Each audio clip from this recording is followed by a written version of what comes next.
It's still unthinkable, isn't it?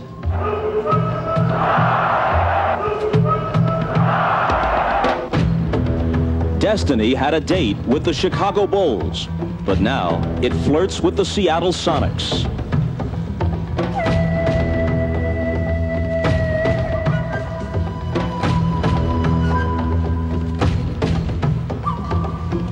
Now, the Bulls' place alongside NBA legends doesn't seem like such a burning question. The only thing burning is the Bulls' 3-0 lead, suddenly down to 3-2.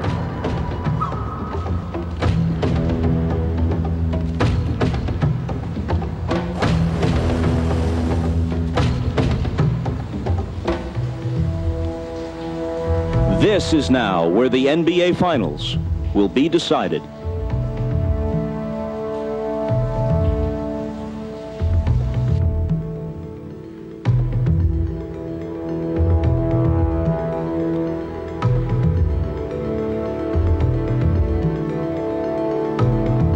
The Chicago Bulls are back home, not with the title, but instead with unfinished business. Game 6, next.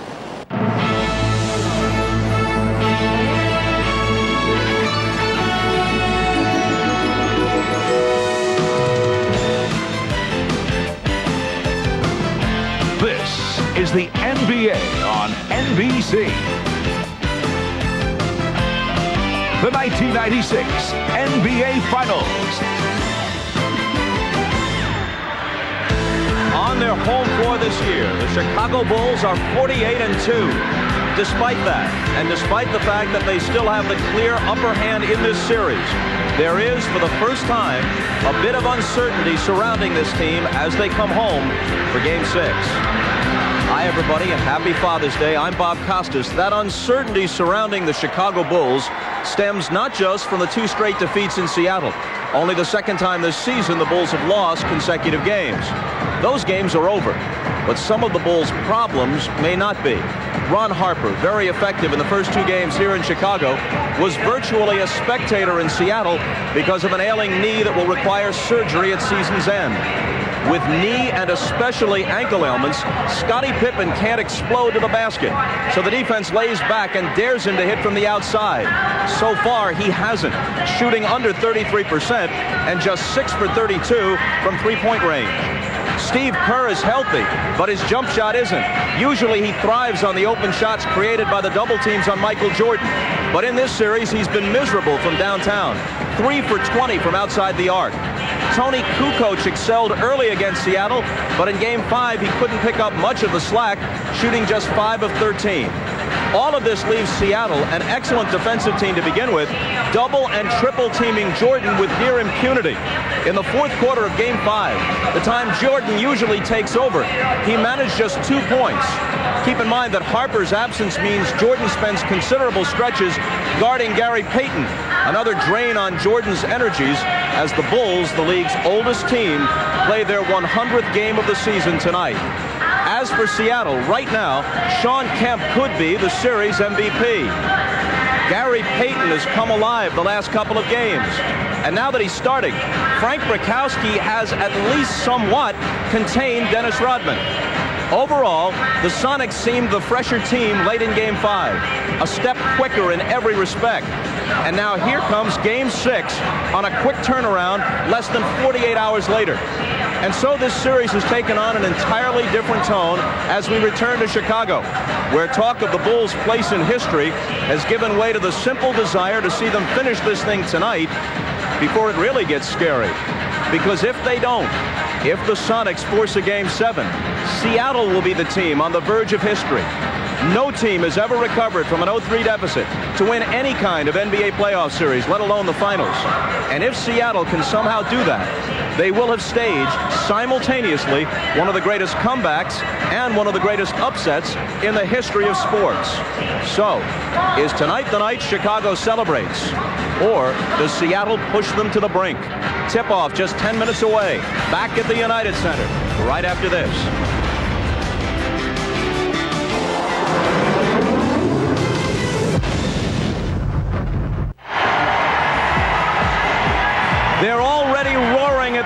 Center, and tonight the Bulls need the crowd more than at any time this season to help reverse the momentum and lift them over the injuries and the fatigue.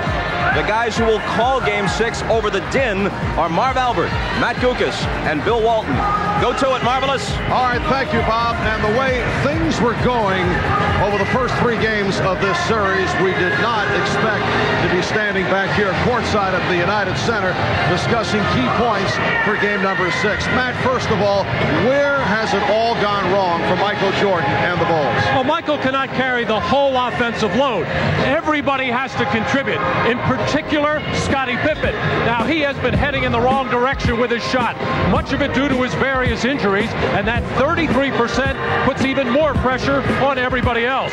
But here's how Scottie Pippen can be effective. He has a height advantage in most cases, and these are high-scoring percentage chances that need to be exploited. But overall, Chicago needs to regain their confidence, and this home court should make a world of difference. All right, and Bill, as for Seattle, Sean Kemp has been just terrific right throughout the series, but the changes for the Sonics really involve the upgrade and play of other people on the club aside from Sean Kemp. Marv, it's been a complete and remarkable turnaround for Seattle. The last time out, Chicago threw everything in their legendary arsenal at Seattle, and Seattle just spit it back and said, hey, if that's all you've got, we can win this thing. And nowhere has the turnaround been more evident than the play of Gary Payton, who's outplayed Michael Jordan the last 2 games, and George Karl will rue the early decision to hide and protect Payton from the king. The role players, though, for Seattle have contributed mightily. Detlef Schrempf, he's picked his spots, and he's been very big in the decisive run of Game 5. Nate McMillan back in the rotation from injury. Well, he's been on the floor the last 2 games. The Sonics have outscored Chicago by 34 points, and Hershey Hawkins, his scoring is up by 7 points per game in the 2 victories. Now, Seattle has youth, health, and momentum on their side. They'll play very well tonight. The questions, though, for the Bulls, they staggered home. They can't think they're just going to walk in here and hold on to a victory. They've got to go get it. All the pressure, Marv, it's on the Bulls and their fans. All right, so coming up, it is Game 6 of the NBA Finals. Can the Sonics make it 3 straight over the Bulls? Can the Bulls regroup and wrap it tonight? We'll be back with the starting lineups in a moment.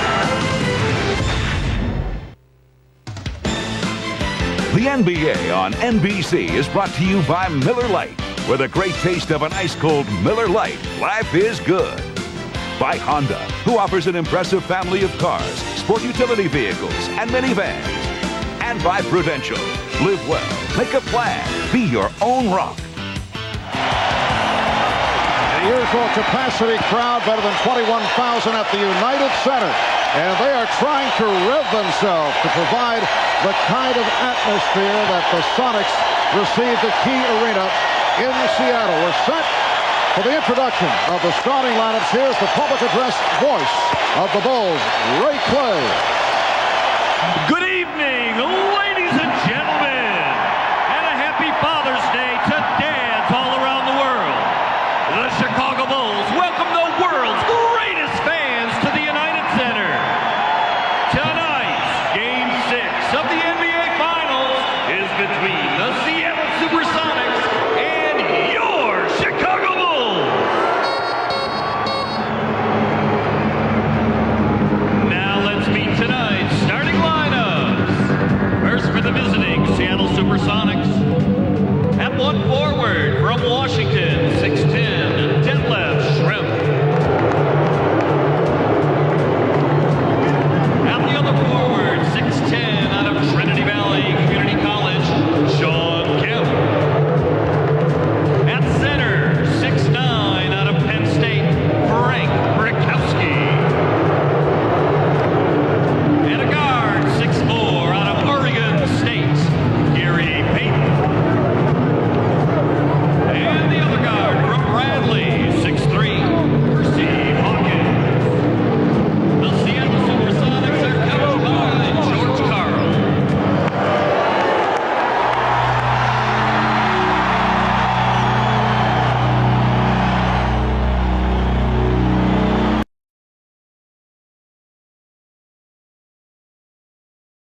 basketball town. But while we didn't buy into that, maybe we thought about it subconsciously. And while we were thinking about it, Seattle was kicking our butts. Now that we're home, that's not going to happen. For the Seattle side of it, let's go down to Hannah. Thanks, Ahmad. Well, arguably the best player in these finals through the first 5 games has been Sean Kemp, but he suffered a painful bruised sternum in Game 1. He told me that will not affect his play today. His mobility's fine, even though he is sore, and he'll wear a protective padding on his chest and underneath his jersey. Meanwhile, what they're counting on for the Sonics is the Bulls to be the ones who are fatigued and who are injured. George Karl is planning an up-tempo game. He wants to wear the Bulls down, he says, even if he has to reach way down in his bench and play guys like Vincent Askew and Irvin Johnson, who haven't seen action in the last 10 quarters. Mark? Thank you, Hannah. The officials, Hugh Evans, Dick Bavetta, Steve Jaffe, the crew that worked in Game 3. Of course, the presence of Ron Harper means that Michael Jordan now does not have to work as hard in defending Gary Payton. Also, the Bulls want to keep Rodman on Kemp as much as possible. Nevertheless, Chicago has to start forcing turnovers again and get some fast break baskets. Seattle, good start. Fight the crowd, get him back. 25 shots for Sean Kemp, and run. Take advantage of conditioning. And this crowd much livelier than we saw in games 1 and 2 here in Chicago. The opening tip controlled by the Bulls. The crowd actually trying to get itself into it during the playing and singing of the national anthem. They began the chant early on during the singing of the anthem. Here is Harper blocked by Payton. Shot clock at 7. We are just underway in Game 6. Pippen to the drive. We did not see that in Game 5. Well, one of the reasons Scotty's been struggling with his shot, he gets the ball many times with the shot clock winding down. This time he didn't settle for jumper, took it hard to the hole. Gary Payton met by Scottie Pippen. Open shot for left shrimp, and the game is tied at 2. Terrific ball movement. Rakowski, he wants to take that shot.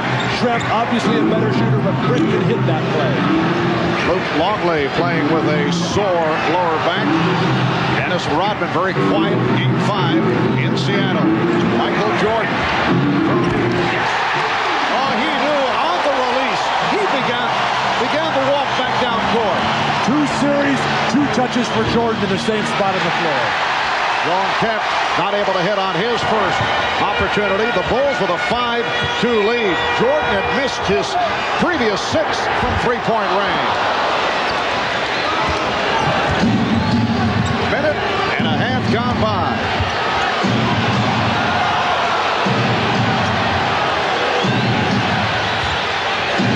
Kemp had it poked away by Rodman. As we mentioned, Scottie Pippen getting the ball with the shot clock winding down. There's 7 seconds on the shot clock. Michael decides not to drive it, see what he's got with the jump shot first, as the Chicago bench glad to see Michael get off so well. And here's Kemp from deep. Ron Harper playing with the band back. Played only 1 minute in game number 5. Has seen very little action since game 2. Pippen putting moves on Kemp, slicing his way, and back come the Sonics. 3-on-2 developing, but the Bulls get back. Rakowski blows the stuff. He thought it was foul. They're going to let this one go a lot, Marv. Rakowski's got to finish that play. That was last touch by the Sonics. Well, the last 2 games, Frank Rakowski has played 33 minutes, has not scored a point, has 4 rebounds, but yet he's been effective for this team because he is spreading the floor. He can't believe a foul wasn't called there on the play before. Scottie Pippen thought he got hit. Longley. Nice pass for Rodman. Here's Hersey Hawkins. Lost it from behind, and we are seeing a different Scottie Pippen here at the start. He's come out in very aggressive fashion. Ron Harper giving the Bulls a 7-2 lead, and they are standing and cheering here at the United Center. Pressure from Chicago. Sonics able to get it down. Hersey Hawkins. Hersey Hawkins, as Michael Jordan described him, has been very scrappy, very aggressive. He's played very well the last 2 games. Jordan lost it. He thought he was fouled. 4-on-3 for Seattle. Kemp. And the Bulls Sonics were looking for a charge, did not get the call as Kemp was able to tip it home. Well, in the other games of this series and throughout all the playoffs, we have heard so many whistles. The officials look like they're going to let them play. If they do this, however, they got to let them go all game this way. The Bulls 7 and the Sonics 6. And now a whistle away from the ball as Steve Javy indicates a foul on Murkowski. This is what championship basketball is all about. Let the players decide this. Rodman with another flop. Sean Kemp just stays with it. Sean Kemp again very active. The difference for Chicago, they're taking the ball to the basket. They're not settling for the perimeter game. And that's what Jordan attempts to do and was fouled. He was hacked. Percy Hawkins called for his first.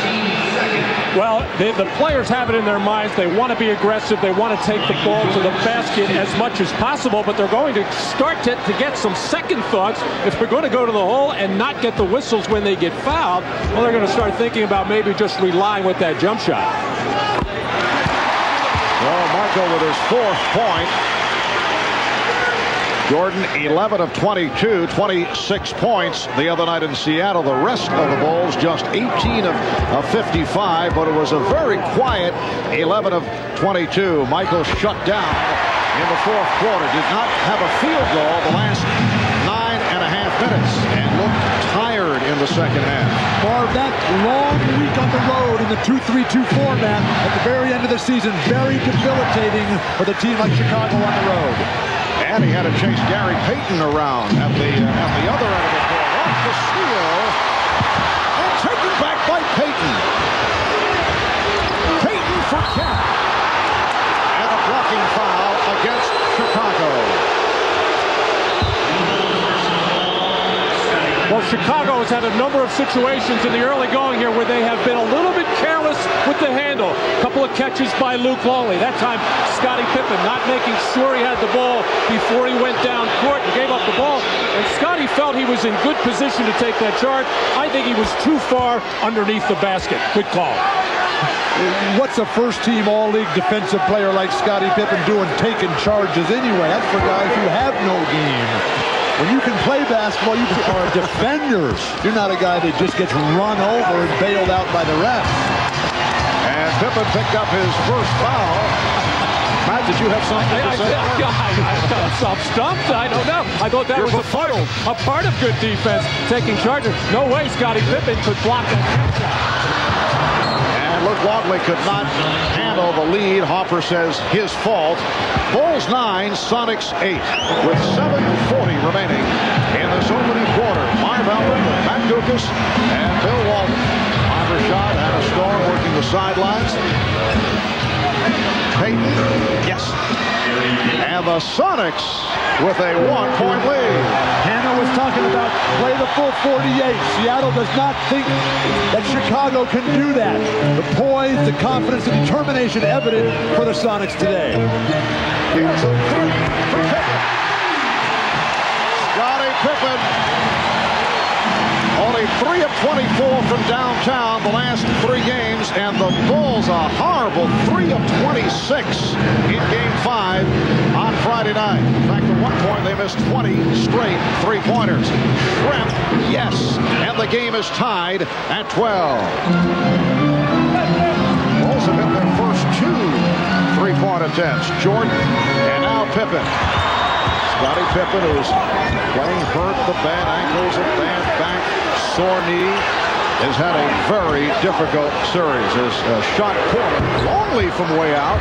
The tip pass, Julian Ryan converts. The poor spacing by Chicago with Jordan being fronted in the post. Luke Longley has to get up above the tip of the circle to get Murkowski out of there. That's why they cannot throw that lob to Michael. Bulls with a 14-12 lead. Here's the double on Kemp. Rodman over to help. Kemp in trouble. Hawkins able to save it. Midcourt crowd wanted to travel. Shot clock is at 3.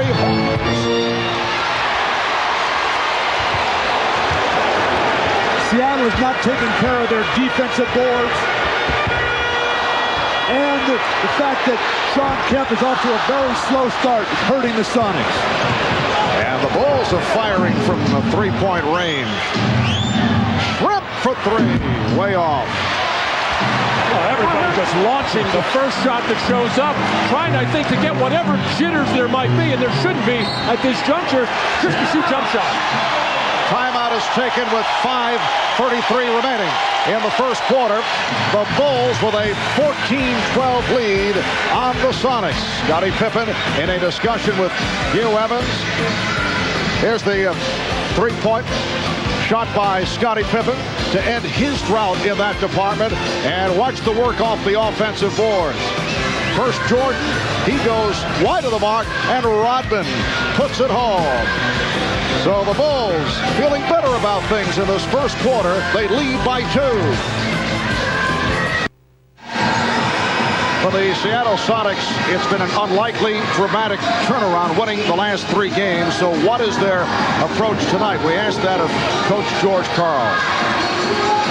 At times this year, we have been overly happy with success. And, you know, if we come out happy tonight and not angry, you know, Chicago embarrasses. But there's a lot of class in what we did. I think there's a moment of pride that's got to come with that. But I think my team is going to be very serious tonight. I think they're going to play their best basketball game. And Chicago, we're going to make the whole theme since Game 3 is make Chicago earn Game 4, win 4, and I think we'll do that. And you can see it on the faces of guys like Shrimp and Brakowski. It's always there in Sean Kemp's eyes. Shot clock is run down. It's at 1. Pippen just did beat the 24. And it's the Bulls by 4. Scottie Pippen off to the fast start. 3 of 5. He has 7 points and looking very active, particularly on the defensive end. It's remarkable how well he's playing. Those injuries don't get better in 2 days. Oh, Brakowski way off. He's been looking for the 3. He has not taken the shots the last couple of games, but feels he can hit from downtown. Kemp broke it up. So Sean Kemp with the steal. And Luke Longley continues to have problems catching and holding on to the basketball. The Sonics give it right back. Harper for 3. And Shrimp to the boards. That left Shrimp for Gary Payton, met by Scottie Pippen. Yes, Gary Payton with the touch. He's hit his first 2. The Bulls 16, the Sonics 14. That's a beautiful move by Payton. He made Scottie Pippen think he was going to spin and drive, and it froze Pippen. It's not just individual basketball. Nice pick and roll initiated by the ball handler. And a strong move to the basket by Longley. That's his first field goal. For the Bulls, in losing the 2 in Seattle, it's their first back-to-back defeat since last February when they lost it in Denver and in Phoenix. Here's Payton again off the spin. What a move by Payton, and the Bulls again lead by 2. The Bulls have not lost 3 straight since January of 1995. They lost 4 in a row during that stretch when Michael Jordan was in the midst of his retirement. Hacked by Payton. For Payton, it is his first foul, so Jordan will go to the line.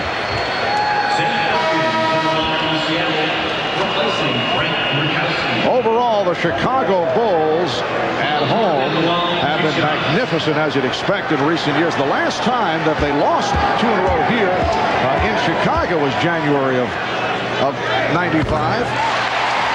Jordan has 6 points, along with 4 rebounds and 2 assists. The last time they lost 2 in a row at home with Jordan, February of 93, Matt, when you were a child. And the old building across the street, which is now a parking lot.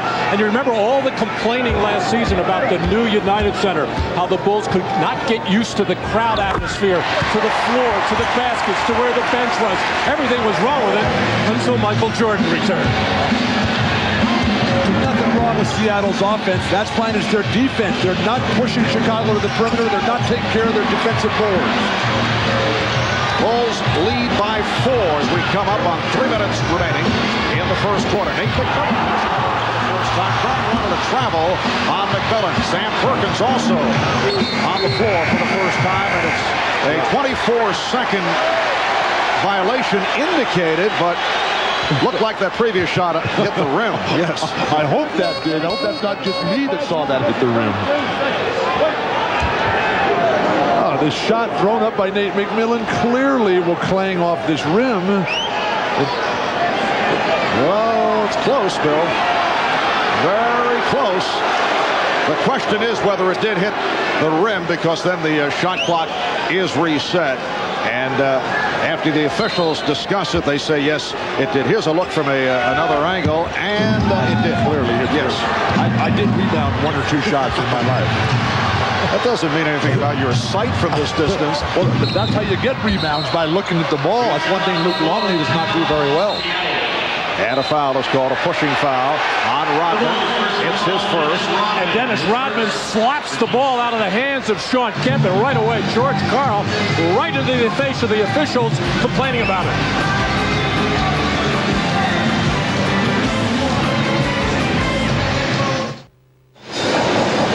Well, all series long, Sean Kemp has been so strong, so quick in his low post moves, getting in there and drawing that personal foul. But these are the antics of Dennis Rodman that bring even more attention to himself and alert the referees. Just like that, you see Steve Javie watching him, George Karl complaining. These are the moves Dennis Rodman just has to stay away from. Well, Michael Jordan telling us prior to the game that he hopes, and he's talked to Dennis about calming down, because it just brings more attention not only to Rodman, but the teammates in terms of the officials checking them much closer. Marvin worked early in the season. He got under Seattle's skin, but Seattle has moved beyond that. They've got experience now. And now it's just a big picture time. This is the championship being decided right now. Tony Kukoc has come on for the first time. The Bulls obviously would prefer having Kukoc come off the bench. Jordan for Longley.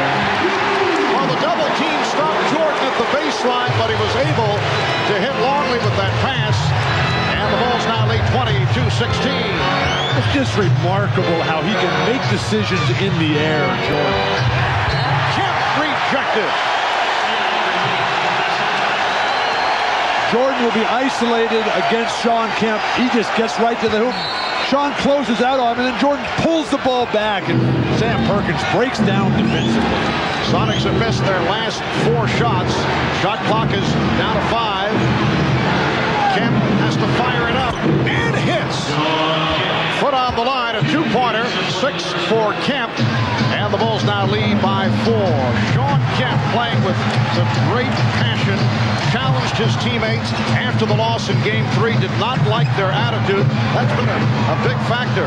Hawkins on the shot that came up short. Nate McMillan, who's provided a lift despite the fact that he has been playing hurt. McMillan working against Kukoc. Now Perkins posting up. Open shot from McMillan. And back comes Jordan.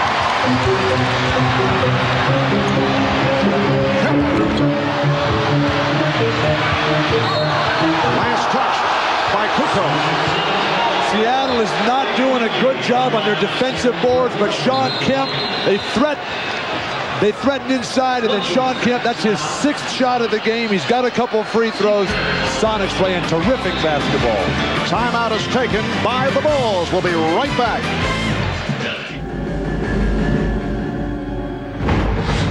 Widespread panic has gripped the countryside. We've got to stop him!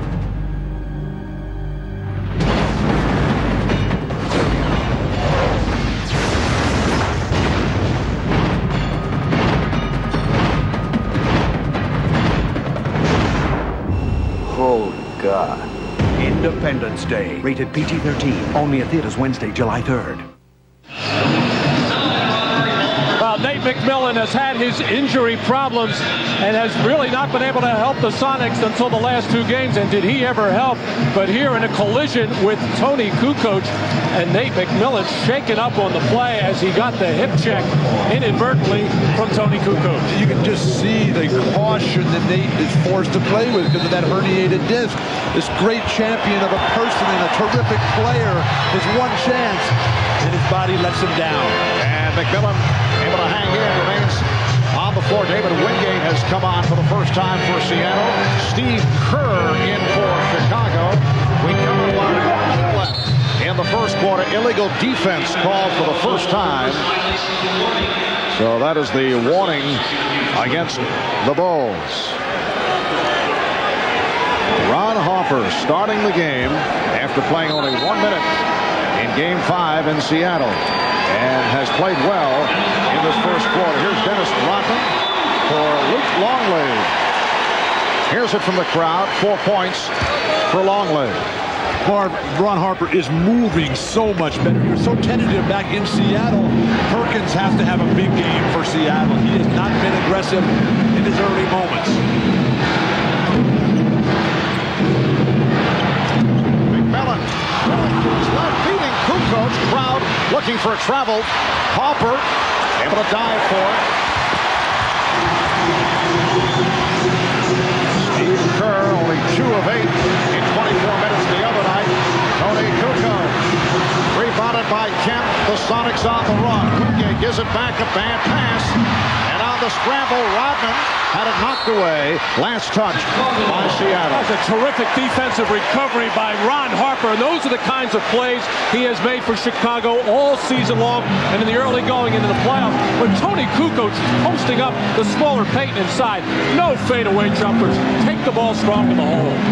Seattle does a terrible job of getting the ball to a guard on the fast break. Get the ball to Payton. Get the ball to Wingate. McMillan. Kukoc from the shot clock running down. The extension by Tony Kukoc. Final seconds of the quarter. Perkins for 3. And that's it for this opening quarter in Chicago. Standing ovation for the Bulls. After 1. The Bulls 24 and the Sonics 18. Chicago trying to turn it after the poor performances in Seattle the last 2 games. The Sonics hoping to bring it to a 7th and final game here on Wednesday night. You are watching the NBA on NBC. This is the NBA on NBC. The 1996 NBA Finals. Welcome back to the United Center in Chicago, and a happy Father's Day from all of us here at NBC Sports as we head to the second quarter. No team in NBA history has ever come back from a 3-0 deficit. To give you a broader perspective, Major League Baseball, no one has done it. National Hockey League, 2 teams have done it. The 42 Toronto Maple Leafs, the 75 New York Islanders. And no team has ever come back from a 3-2 deficit in the NBA with 2 wins on the road. Let's check in with Hannah Storm. Hannah?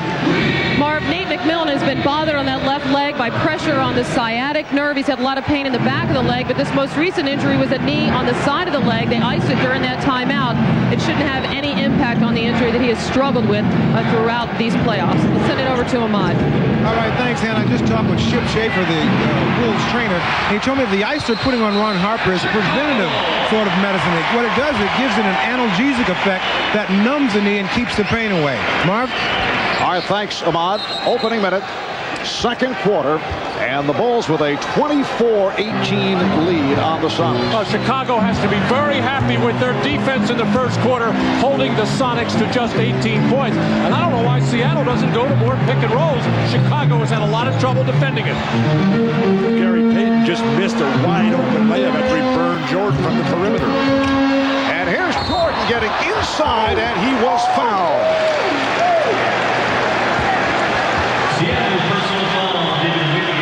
Foul on Wingate. For David Wingate, his first, and Michael Jordan to the line. He's 4 of 4 at the line. And again, the intelligence of the Bulls. They know that when Michael has this feeling on championship night, when he's got a small defender, give him some room to get to the hoop. He can just overpower the outsized Wingate.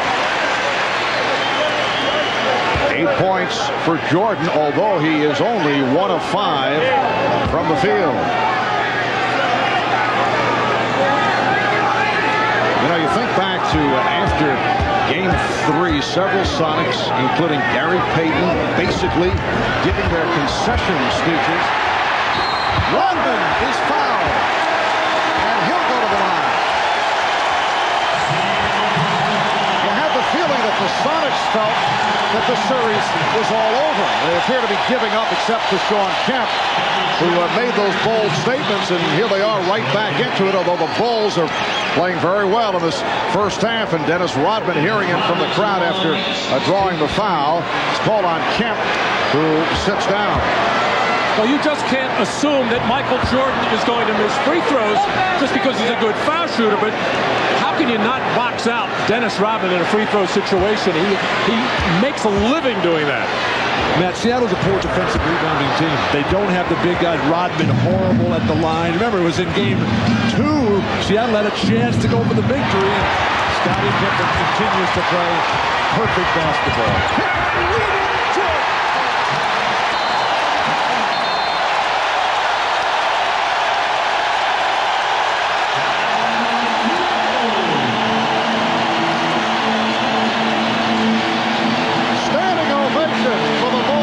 Take a 27-18 lead in this opening minute of the second.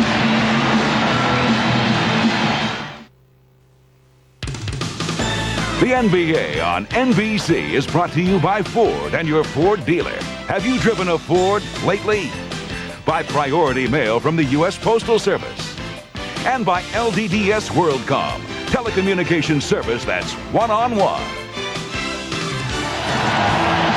Pippen defending the bigger Sam Perkins will step in front for the steal to start one of the fast breaks and one of the rare ones for Chicago, as they have not had very many. But Scottie Pippen right here in the middle of the floor, nobody coming up to stop him. Michael Jordan running this lane and wide man over here, and Scottie Pippen just making the right play with the perfect bounce pass to finish off the fast break. And the good ball movement by Chicago continues. They've got 10 baskets and 8 assists, and the people in Chicago are ecstatic. Well, this crowd has been into it right from the start, looking to provide a lift for the Bulls. Very quiet crowd in games 1 and 2. Chicago with an 18-8 run the last 7 minutes. Perkins coming up short. And it was last touched by the Bulls. Marv, Sam Perkins looks really off tonight. This is the guy who has to have a big game. He had a wide open dunk there and just not moving well at all. Perkins has missed his first 3 shots. Seattle bench 0 for 6 here at the start. Now Perkins gives it back. Shrimp for 3. Yes! Detlef Schrempf from downtown. He has 7 points, and the Bulls now lead by 6. Poor decision by Tony Kukoc to come doubled as he ran back to the other end. Phil Jackson let him know about it. Rodman had Perkins under control, too far away from the basket. Double team not necessary. And Rodman took a poke in the head from Schrempf. For Detlef his first. And a new 24 for the Bulls. Here's another look at it. Rodman in the triple post. Detlef feels he can get a play from behind. Rodman always has to have the last word.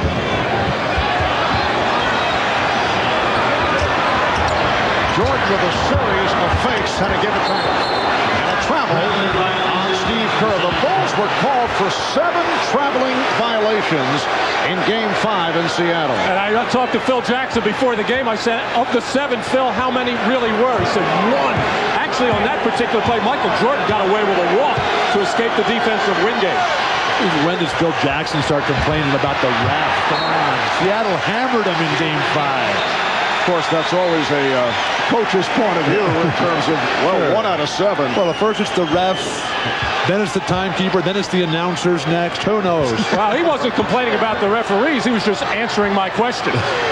He was complaining about you. Kukoc off the steal. Kerr facing the double team. We are early second quarter, and the Bulls lead 27-21. Steve Kerr, who has not been hitting the shot, hits on his first, and the Bulls lead 29-21. Jordan rode Kerr the last turnover. He went right back to him with the pass. That's what great teammates do. They lead their guys to beautiful performances. Hawkins. Percy Hawkins with the floater. His second field goal. He has 4, and the Bulls now lead by 6 points. Bill Jackson with Rodman, Kukoc, Jordan, Hawkins on the floor. Beautiful pass. Rodman with the kick. Well, Dennis getting credit for the extra rebound. That's the second time that has occurred. That's Moses Malone basketball. But Chicago's getting to the hoop. They did not do that out in Seattle. Woodgate hits from downtown. And now it's changed to a 2. Had the foot on the line. 31-25 the score. And a blocking foul called on Wingate. Well, Michael Jordan drawing the attention of the defense, getting up in the air, finding Kerr wide open, and the crowd, you could feel it in the tone. They wanted Steve to make that, and he really put a beautiful arc on that shot to get the first one. And Michael is so in tune anytime around the basket, feeling the defense, finding the open man, and Scottie Pippen appreciates that kind of basketball. Longley back on the floor. Setting up on Perkins, and it's a traveling violation. Luke has been playing very, very well. He's another one of the Bulls who's going to have off-season surgery. He's got to have some bone spurs taken off those ankles. He will not play in the Olympics for Australia, his native country, this summer. And Luke also bothered by a sore back in recent days. 6-point Chicago lead. 4 minutes in, second quarter. And the overplay, Harper called for the foul. Well, the Bulls have made a concerted effort anytime a smaller man is playing a bigger man in the post to get around and front and put pressure not only on the passer, but make that a tough pass, and it has gotten the Bulls more aggressive defensively. Hey, Chicago is playing very well. Seattle is not playing their type of basketball yet, and they look at up at that scoreboard and find themselves only trailing by 6. And if they would just feed the post, Seattle, if Seattle would get that ball in better, they float passes, they hang them out. You got to zip it in there hard to the guy. And that's Fred calling out the play. And it led to the offensive foul. Illegal pick set by Kemp, trying to free up the man with the ball, Shrep. It looked like Sean Kemp was stationary, but when he leaned over, when he put that shoulder down, if he had stood his ground upright, that would have been a foul on Rodman. Here's Jordan. Well, would have been a 2-pointer. Foot on the line, so Michael is now 2 of 7 from the field. The guards are running away from the ball in the backcourt for Seattle. Nice. Kemp, Rodman. Now there's that pass you wanted, Bill, as Rodman, he was buried in the lane there, had to try to get around in front, but way too late, as Kemp did a beautiful job of holding him off. Perfect pass. Bulls 31, Sonics 27. Jordan facing the double team, finding Pippen. Rodman trying to draw contact, no call, but Longley got it to Jordan. Here's Jordan. Michael able to elevate. Bulls lead 33-27. Mark, defensive rebound. It's killing Seattle. They can't dig that ball out. Sean Kemp once again from the outside. That's his 4th field goal. He has 10 points, so the Bulls lead by 4.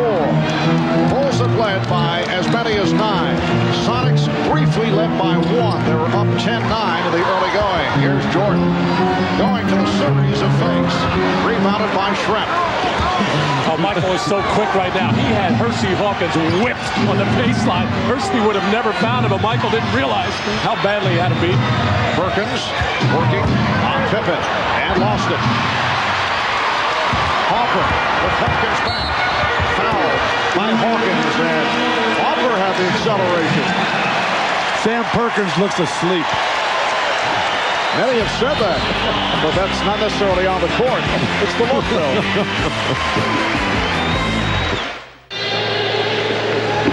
Well, the NBA and NBC Sports have teamed up and created the official website for the NBA Finals at finals.com. Game previews and player bios and video highlights. The latest news on the Bulls and the Sonics. Plus, during our broadcast of the Finals, fans around the globe can interact with our very own cybercaster, Steve Snapper Jones, who is online. Not to be confused, incidentally, with the Steve Jones who won the U.S. Open earlier today. Steve was asked the other day, what is the most asked question that he has received, and this the answer. Did you get a fair deal trading courtside seats to Marvin Matt for a seat upstairs away from Bill? I don't know about that one. I don't know.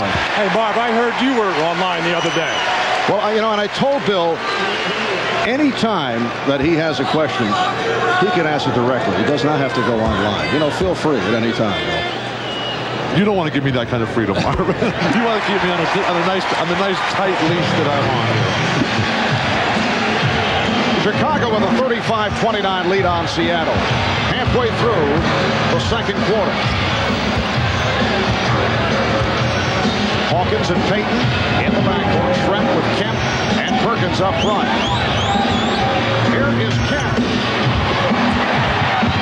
And Hawkins able to hustle it down. Trent for three. Hopper with Trent back. And Jordan will reset.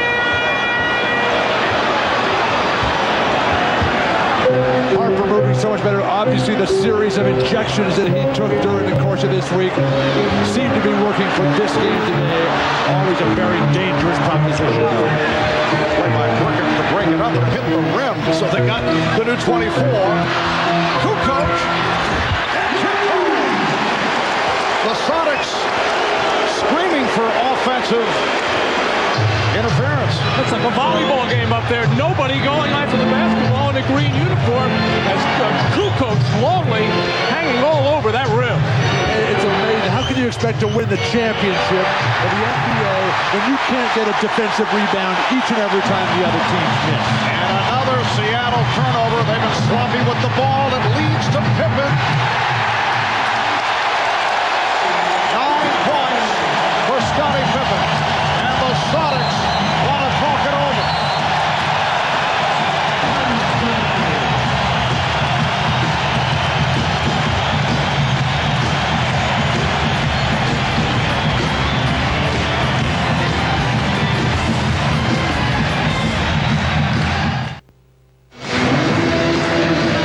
Welcome back to Chicago, and coming up on the Prudential Halftime Report, we'll hear live from Isaiah Thomas, Vice President of Basketball Operations for the Toronto Raptors. Isaiah and his Pistons won back-to-back titles in 1989 and 1990, and they often tangle with Michael Jordan and the Bulls. We'll hear from Isaiah as he chats with Bob Costas on the Prudential Halftime Report. As we were going to break on that Sonic timeout, double technicals were called on Payton and Harper as they had words as they crossed paths in front of the official scorers table. 10-point lead for Chicago, their biggest lead of the night. We have 4:39 remaining in the first half.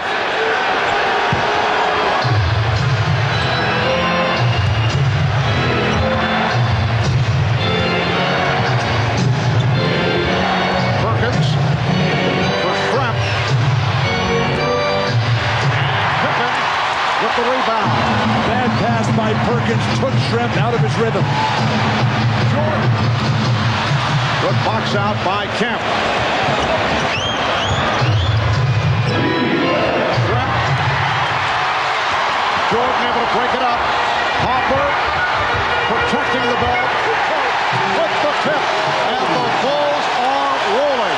Chicago is getting fast break opportunity after opportunity. Sonics not getting back. And when they do and a shot is missed, nobody's jumping for a rebound. And the Bulls have out-rebounded the Sonics now 24-15. Shot clock down to 5.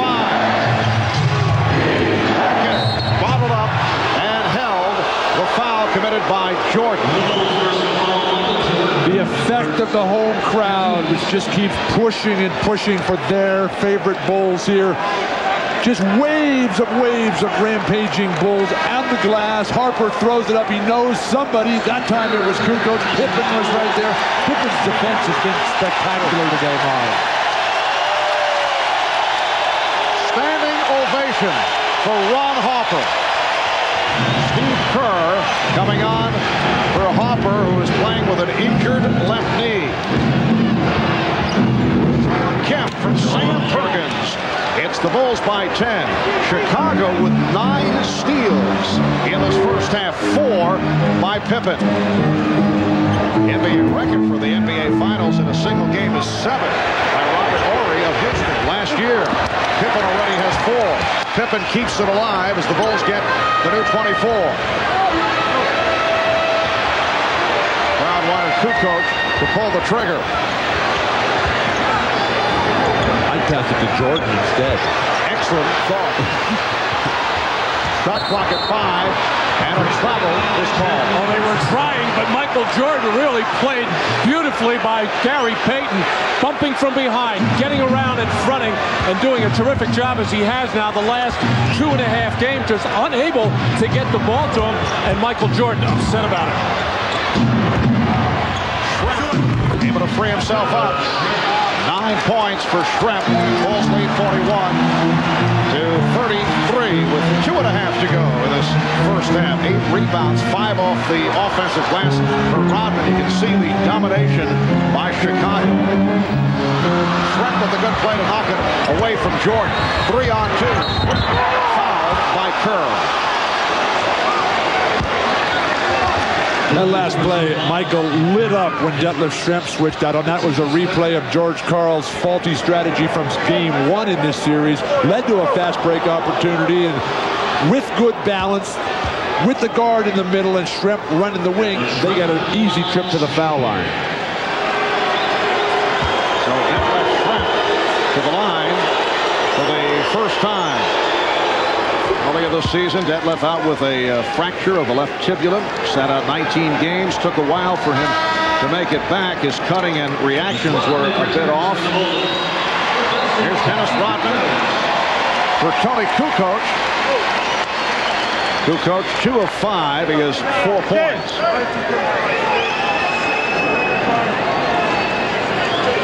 The Chicago Bulls 9-0 at home in the playoffs, including victories over the Sonics in games 1 and 2. During the regular season, they won 39 of 41. The Sonics did not want the Bulls celebrating on their floor. Won the last 2 in Seattle. And now the Bulls are hoping to pull off the celebration here tonight. The Sonics looking to send it to a Game 7 here in Chicago on Wednesday. Seattle with 6 unanswered points. They are within 6 with just under 2 minutes to go. First half. And again, the Bulls force the Sonics into a turnover. Pippen's defense is just spectacular tonight. He's everywhere. He doesn't get any credit that time, but he forced that turnover. So nice to see Scotty back on top of his game. Chicago has had a couple of unforced turnovers by Michael Jordan on the last couple of trips. They have to start handling the ball much, much better.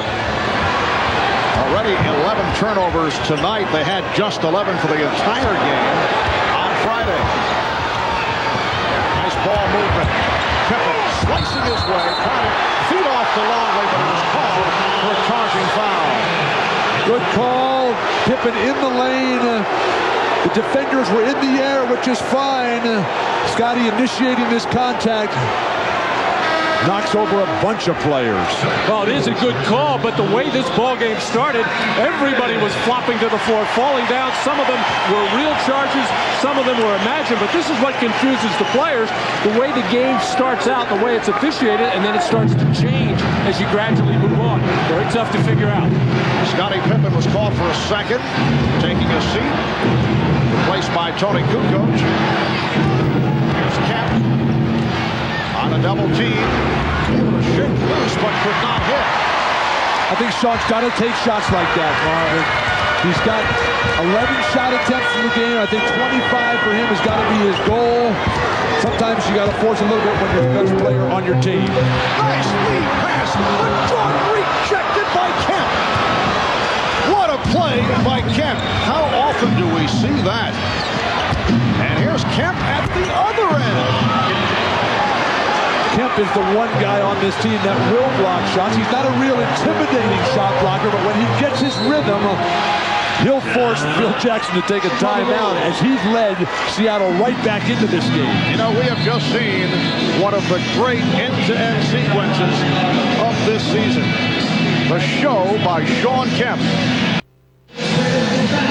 Well, with Sean Kemp defending Dennis Rodman, doesn't have to worry about him so much as an offensive player. You do have to worry about him on the offensive glass, but no way he can get it there as Sean Kemp made sure nothing doing for Michael Jordan. And then Sean Kemp, who's been shooting the jump shot really from the perimeter very well, and that tough little medium-range jumper, nicely. You see the way Sean Kemp floated by Jordan and let Jordan sort of suckered him in, forced him to bring it behind his head, and then wiped it off with that left hand. Reminded me of Bill Russell a little bit. Well, Kemp with 14 points. He has sparked an 8-0 run for Seattle after the Bulls took a 12-point lead. And now Kemp sitting down with 40 seconds remaining in the half. The Bulls lead by 4. Looked like they were about to pull away, leading by as many as 12. Who has been shooting the ball very well throughout the series, not getting that many shots, however, as he has averaged 11 points a game, doing a terrific job in this ball game of when his man leaves him, finding that crease, finding that open area, and his teammates know where big Luke is and able to finish the play. And the difference in the post feeding by both teams. Chicago, Tex Winter and Phil Jackson, the triple post offense, they know you got to zip that ball in. Longley going behind the back. All right. Redheads are very good at stuff like that. I see. Here's Perkins. He continues to struggle, but Shrimp on the rebound.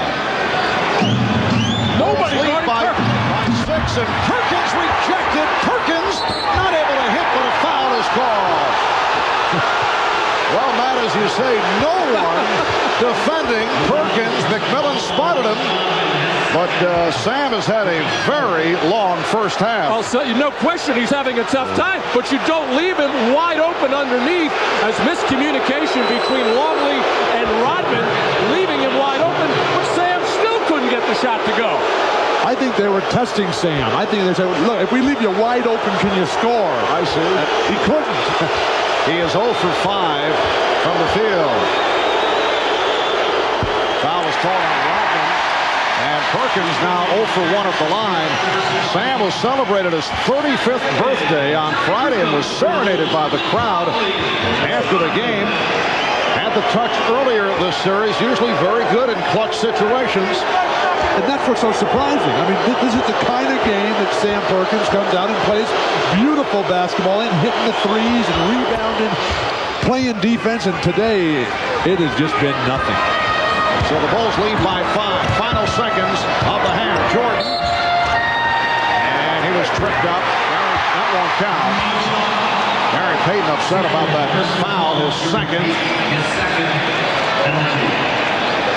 And Seattle in the penalty, so Jordan will shoot 2 with 4 and 9/10 seconds remaining first half. Well, with the second quarter winding down, the Bulls going to their spread offense where they open the floor, and we'll give it to Pippen, Kukoc, or Michael Jordan. I asked Phil Jackson before the game, come fourth quarter, if you're having trouble scoring in the triangle, will you open it up? Give the ball to Michael Jordan at the top of the key. He said, we haven't used it much yet. We're ready to put it in. The Bulls 44, the Sonics 38. That's probably why Phil Jackson's coach of the year. Just, call the play. Michael Jordan. Michael Jordan. Michael Jordan. Chicago by 7. McMillan. And Perkins.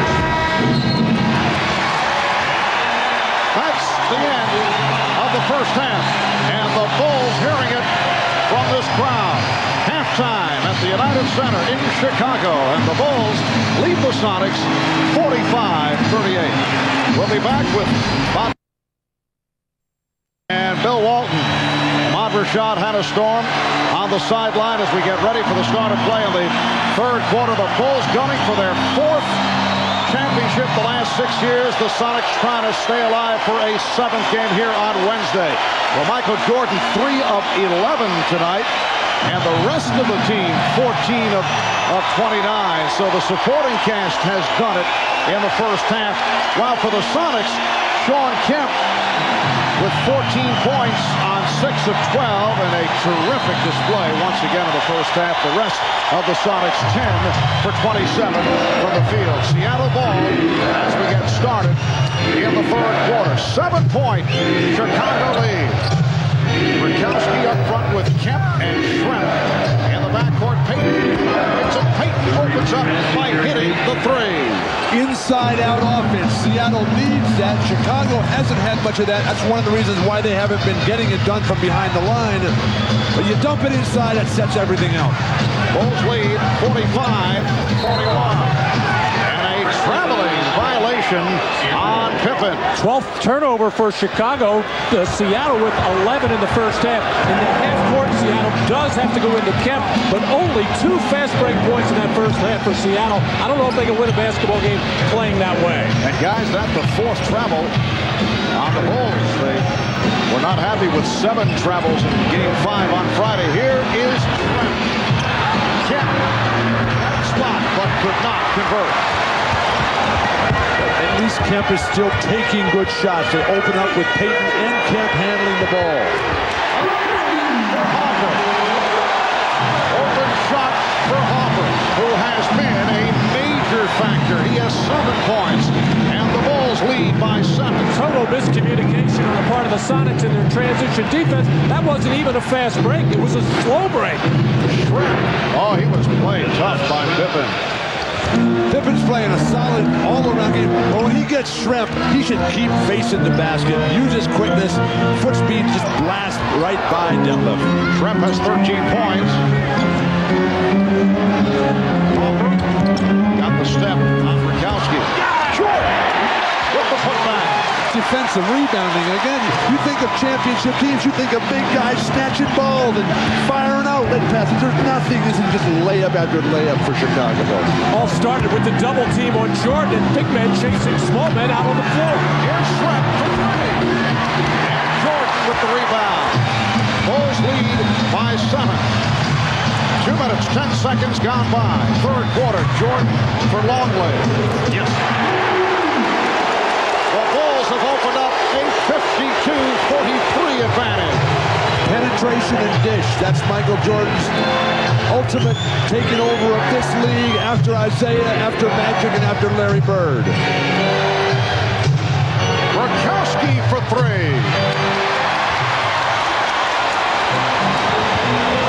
Longley able to save that pass slightly off, but then threw it away. Gave it right back to the Sonics. Test that man for color blindness.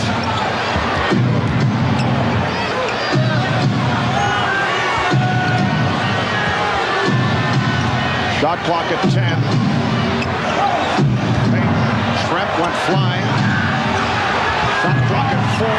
Oh, what a shot by Gary Payton. Well, after terrific defense on the part of Ron Harper, really stifling Gary Payton, forcing him to take that tough shot. Ron Harper will have to take some time out to tie the shoelaces.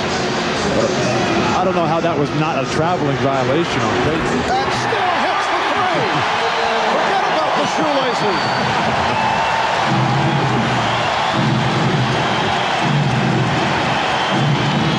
There you see it. Dragging the right foot. 10-point Chicago lead. Offensive foul is called. Hersey Hawkins as Ron Harper's got to tie the shoes up. This is after he made it, where he just played with no shoelaces. Hersey Hawkins called for the screen across foul on the move. Dennis Rodman flops once again. Again, here's a guy that doesn't flinch when Shaq thumps him. And Hersey Hawkins is bigger than Marv. comes out and sets the screen. Hey! That's 4 on Hawkins. Off the pump. So again, Jordan heads to the line. Foul on Payton. That's 3 on Payton. And a timeout taken by Seattle. Animated discussion between Dennis Rodman and Hugh Evans, who is being led away by teammates. 8:08 to go, third quarter. It's the Bulls by 10.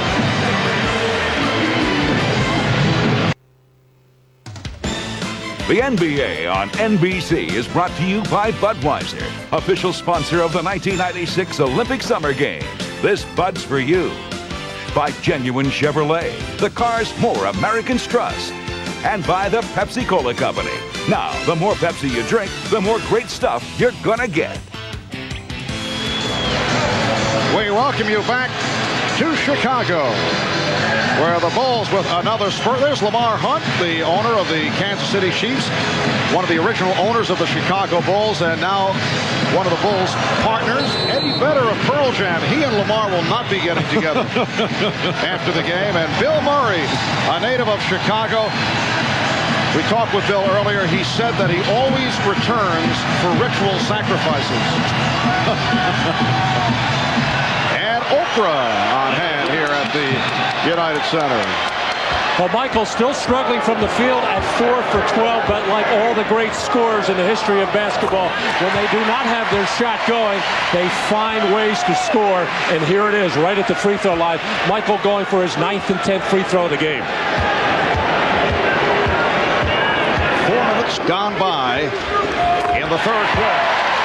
The Bulls lead by 12. This matches their biggest lead of the game. Gary Payton is playing with 3 personal fouls. Hersey Hawkins has 4. They're on the floor with Kemp, Trent, and Bukowski. Open shot for Trent. And left Trent with a solid ball game. 6 of 11. He's now the high scorer for Seattle with 15.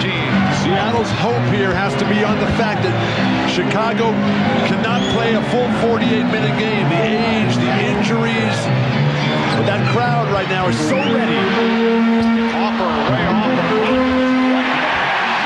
Dennis Rodman, who's been quiet the last 2 games, has certainly had an impact here tonight. As Hawkins broken up. And here's Pippen leading the 3-on-2 as they spread the floor. Pippen for Rodman on the right. And it counts.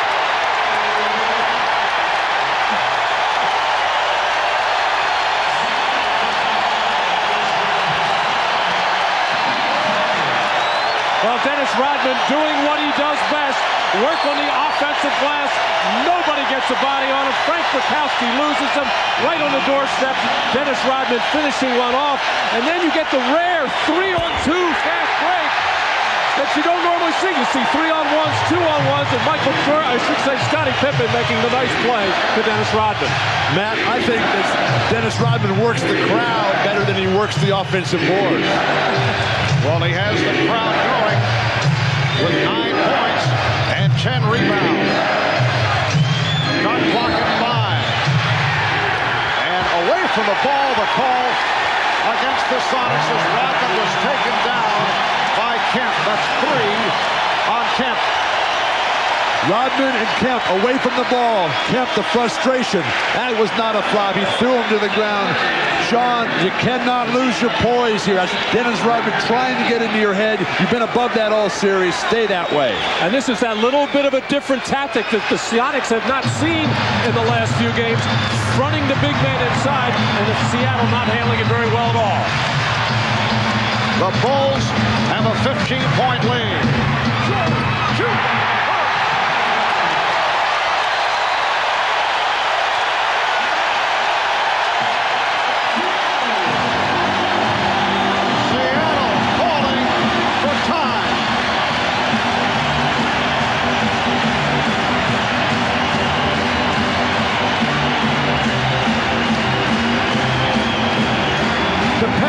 Dennis Rodman, who's been doing everything here in the third. This has just become a clinic for Chicago at the basket. Michael Jordan so ecstatic. George Karl forced to call a timeout. Things falling apart for Seattle. They're in desperate straits at this moment.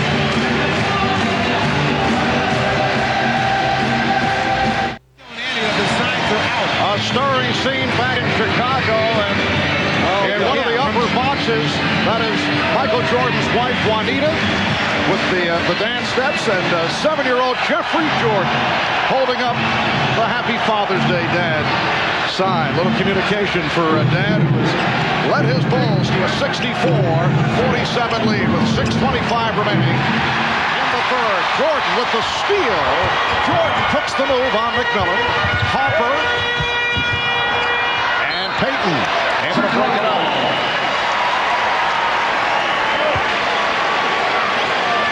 Well, this is the situation that Gary Payton loves best when Nate McMillan comes into the ballgame. Now Gary doesn't have the responsibility of handling. He can play off the ball, and it's usually a good situation for Seattle. But the way Ron Harper is defending right now is outstanding.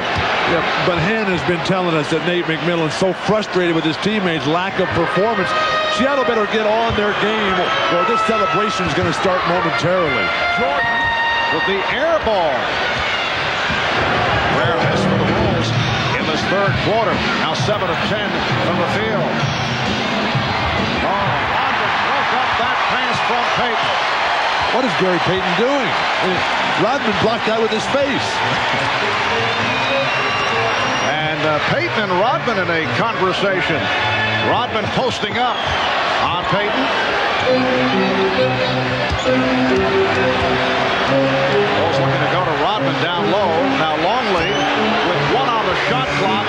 24-second violation. Would have been called, but the Sonics came up with a steal. Perkins for 3. Oh, didn't get anything. Nate McMillan cannot even move out here, Marvin. It's beyond an emotional lift. You're only going to get that at home. They got to get somebody who can play in there, who's physically healthy. See the Bulls 7 of 10 for their 19 points and a 19-9 edge in the third. Pippen claiming that he was fouled. Payton for Perkins. Sam Perkins with his first field goal. He missed his previous 7, and the Bulls call for time. 4:48 remaining. In the third, it's the Bulls with a 15-point lead. Back at the United Center, where the Bulls lead the Sonics by 15. Seattle's inspirational leader, Nate McMillan, sobbing during that timeout. Tears of both frustration and pain. Team doctor tells me that he did re-aggravate his back injury late in the first half. He was wearing a back brace just prior to his trying to enter the game for a few minutes and in obvious pain, and they're not sure if he will be able to play again today. Marv? Thank you, Hannah. 4:48 remaining, third quarter, and the Bulls lead by 15 points. You feel so bad for Nate. Marv, I dreamed my whole life of playing against Abdul-Jabbar in the NBA Finals. I finally got that chance, and I had a broken foot at the time, and it just ruined my life. Of course, until they let me carry your bag. I was going to say, but it's been turned around the last couple of years with your now that they NBC association. Now that they let me carry your room service and make your dinner reservations, it's a lot better. Pippen checking the shot clock. It's down to 3. Harper for 3. And a loose ball foul. Called on the Bulls. I really haven't noticed the Sonics defense picking up that much, but in the last 3 possessions for Chicago, very tentative. They had a couple of fast break opportunities that they didn't take. The Sonics want to get this thing to 10 points before this third quarter's over. Loose pass, Payton finding Perkins, and it's a 13-point Chicago lead. And the crowd trying to rev up the Bulls once again. Good sign that Perkins is coming to life, but Sean Kemp's only taken 1 shot this half. Nice move by Pippen. And here comes Payton with Jordan back. Now right there, Payton should just go right at Jordan. You're only going to win if you attack with your strength. Fires the 3. He has 14 points, and the Sonics are down by 10.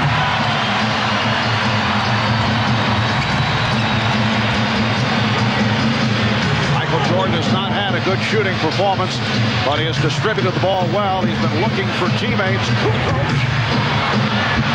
On the back tap, it's handled by Payton.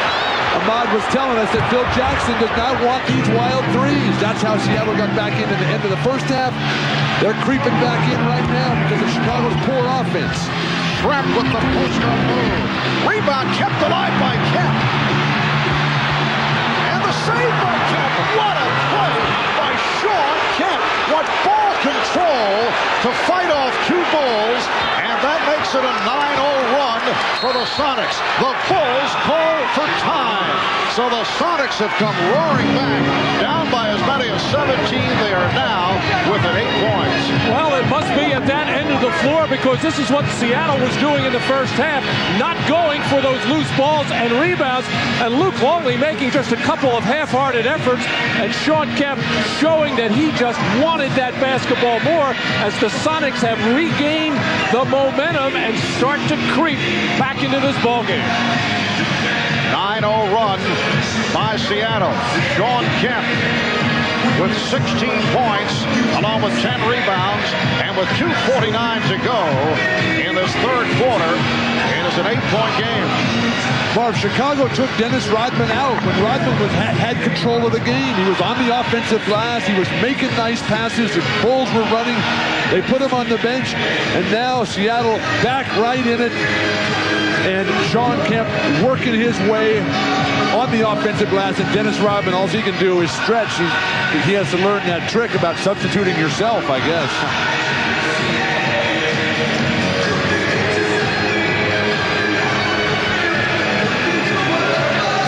Well, the Bulls misfiring on their last 5 shots.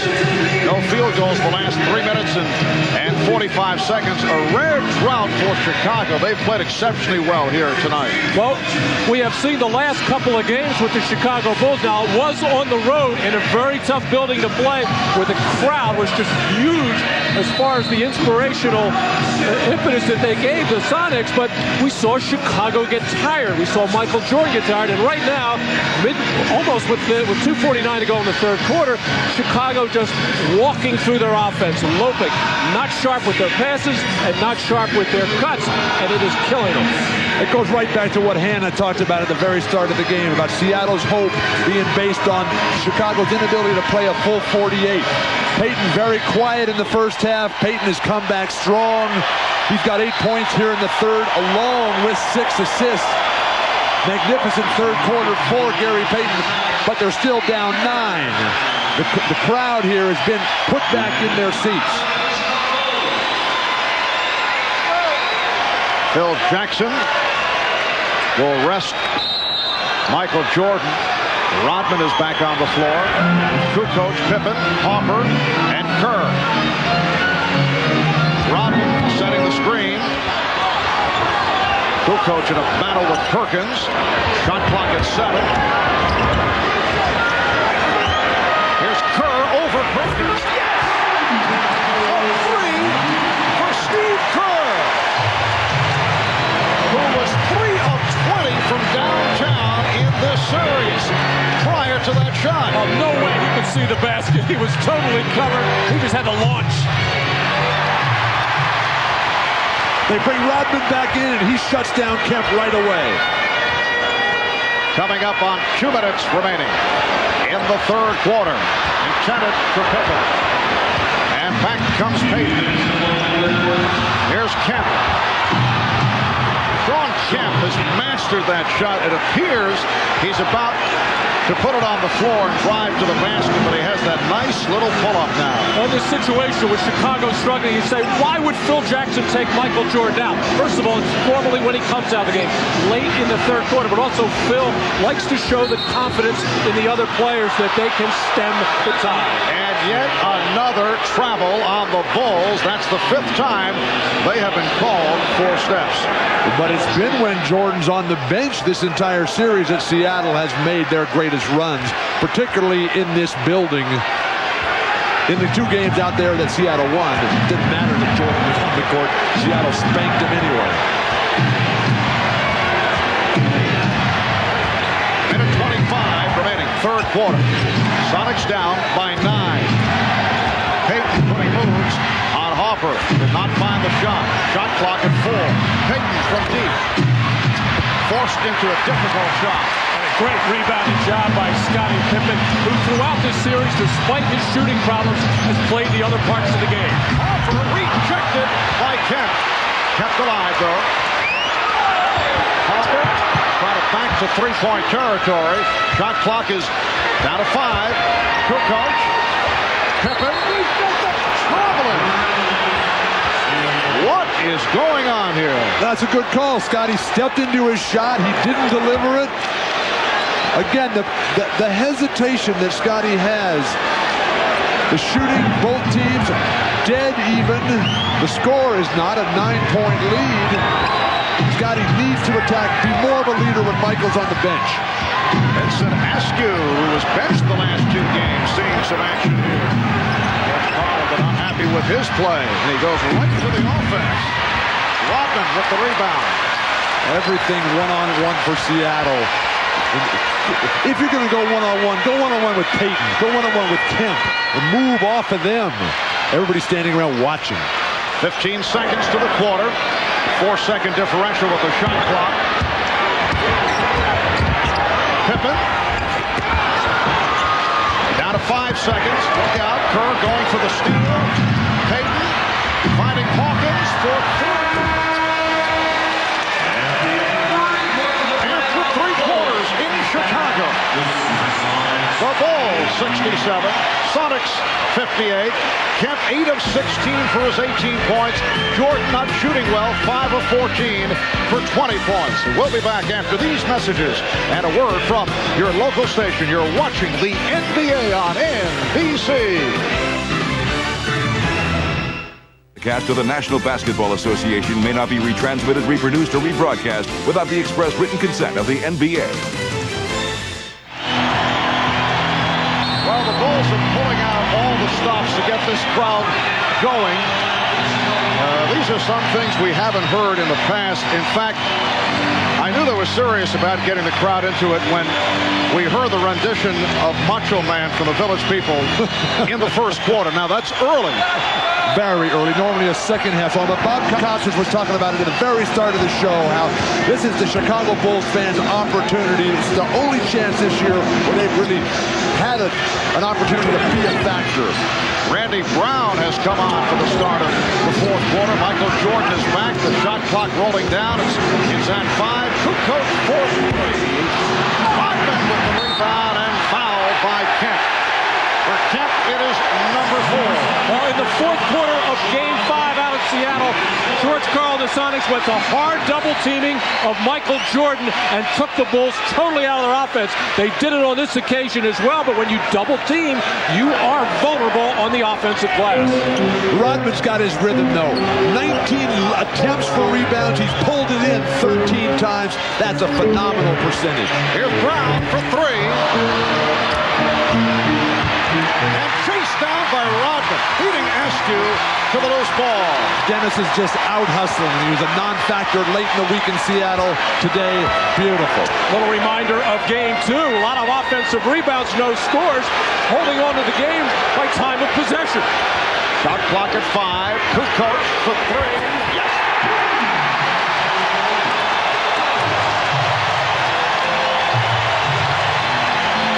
His first 3-pointer, so the Bulls are hitting the threes. It's been a factor after the terrible time they had in Seattle on Friday. It's their 6th from downtown, 6 of 16.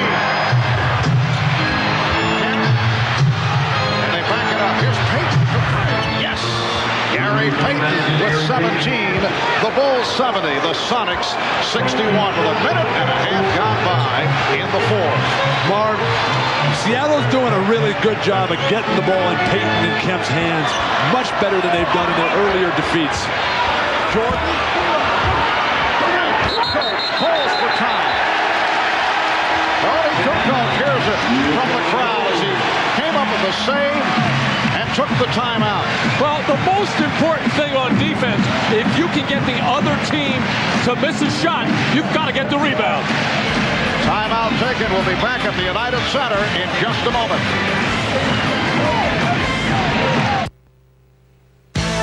Miller where great taste runs in the family, brings you Miller Moments. Tonight's Miller Moment takes us back to the 93 NBA Finals, Game 6, and the Bulls trailed the Suns by 2 in the final seconds when John Paxson hit that clutch three-pointer to give Chicago the lead. The Suns had one last chance, but Kevin Johnson's shot blocked by Horace Grant, and the Bulls became the first team in 27 years to win 3 consecutive NBA titles. That was done also on Father's Day back in '93. In recognition of that moment, Miller Brewing Company will donate $1,000 to the Thurgood Marshall Scholarship Fund. There's John, now an assistant coach, his first year as an assistant with the Bulls after serving as color commentator for the Bulls. His clutch shooting made him a major contributor to the Bulls' 3 NBA championship teams. 2 minutes gone by in the fourth quarter. Chicago with the ball. They're up by 9, and here is Jordan coming up short, but he drew the foul. Oh, he wanted that off the spin. His shooting's been off. He's 5 or 15. He's 9 of 10 at the line, and he'll go back to the line after that foul by Schrempf. Matt mentioned earlier about the great ones, when the game's not happening from the perimeter, get to the foul line. Looked like he was going to clear out a little bit with the stiff arm left, but he just dangled it out there, and Detlef came in and hammered him. It's such a difficult cover for Vincent Askew to begin with.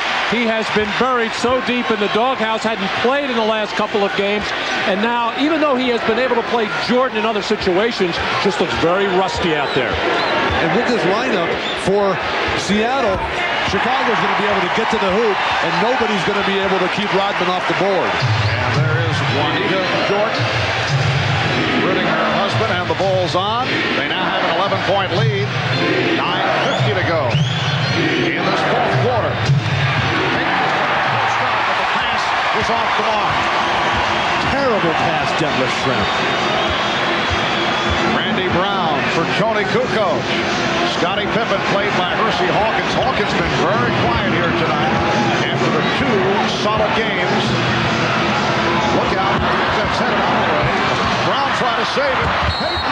And he was fouled by Pippen. I was ready to snatch it. That was your ball. We were waiting to see, Mark. Did not know whether to go left, did not know whether to go right, but really a poor decision on the part of Randy Brown in what amounted to an outlet pass and starting that little fast break play for Gary Payton. Bill, you mentioned before what a bad pass by Detlef Schrempf, and the reason why it was so bad is Gary Payton took his eye off the passer, Detlef Schrempf, and you should never make a pass to a man unless he's looking to get the target and ready to catch it. Well, that was your excuse for not feeding Wilt all the time, right? That Wilt wasn't looking. If I didn't feed Wilt, I was on the bench. Pronto. Sonics have not spent much time at the line. They're now 7 of 8 from the line. The Bulls 14 of 18. Bulls lead 72-63. Steve Kerr is back. It's Kerr and Jordan with Pippen, Rodman, and Kukoc on the front line. Kukoc from 3. Yes. Tony Kukoc, who contributed early in this series with some few shots, has hit his last 2 from downtown. And a foul, a hold called on Rodman. For Rodman, his 3rd. Rodman working the triple post. You see the action away from the ball. The antithesis of what Seattle does. The split on the ball side, the screen down on the weak side. Everybody involved for the Chicago Bulls. Bill Wennington enjoying the moment. Dennis Rodman now 14 rebounds along with 9 points and 4 assists.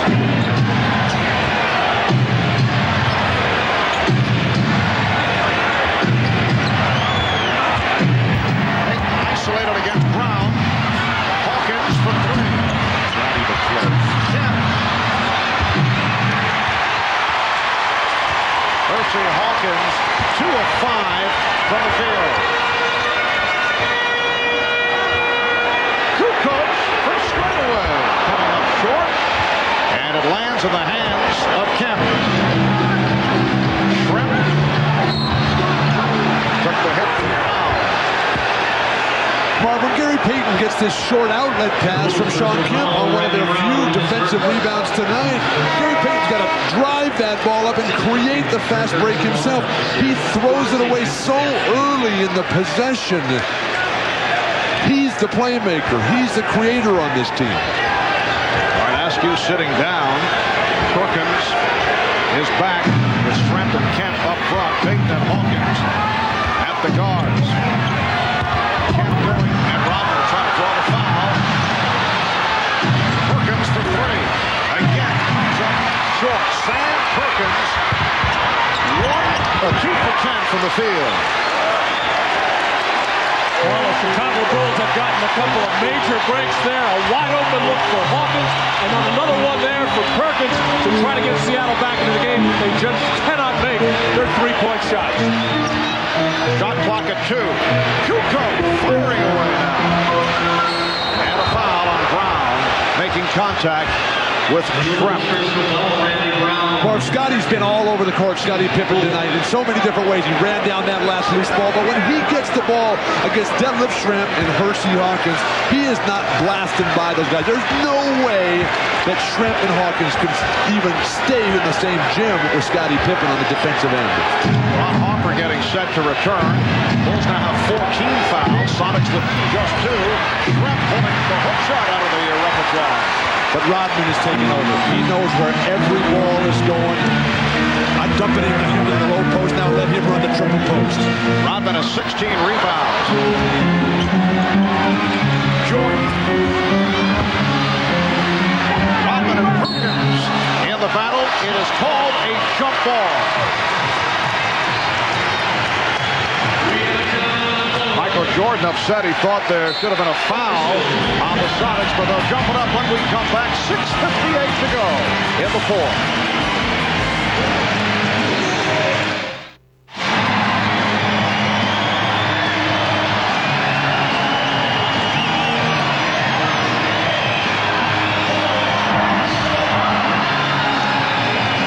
Great to keep shooting, but do it. Carl told him. On this Father's Day, Michael Jordan certainly has a host of emotional memories. His dad, James, a regular at Bulls games, very close to his son, murdered 3 years ago. We asked Michael for his thoughts on his dad. My father's not here, but yet I have to give tribute in whatever way I can in faith and in spirit. But I think what's the blessing of today is to be able to wake up and see your kids come in and say Happy Father's Day. I mean, that's the transcending of your father to you and to your kids, and I think that lessens some of the emotional things that I had to go through for today. And I'm looking forward to going out and playing hard and knowing that I'm doing what I can to try to make him proud and make my family, my wife, my kids proud, and put forth the effort, and whatever happens from that point, it's meant to be or not. So special, that relationship with your dad. I know my dad is watching today. He's still driving that MVP truck that I got 20 years ago.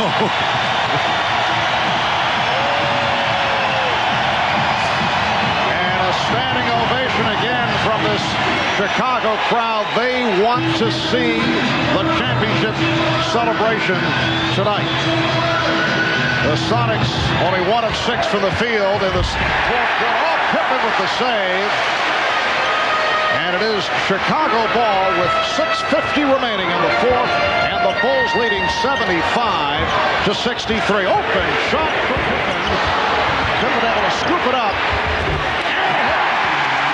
Second shots, the story of this game, and it's why the Chicago Bulls are in the position they are right now. Dennis Rodman does most of that damage for Chicago, but the rest of the team does very well because of all of his activity. Shrimp. So he ends that streak that you just saw, and the Bulls now lead 77-65. Shrimp with 17. Seattle, Marv, has not been a terrific comeback team in these playoffs. When they played as the leader, they've been super. Oh, Dennis Rodman with the one-hand rebound for his 17th, and he drew the foul, number 5, on Kemp. Dennis Rodman, unbelievable unbelievable how he works and has a nose and has a feel for where shots are going to come, and Seattle just cannot get a body on him. Just under 6 minutes remaining in the fourth quarter.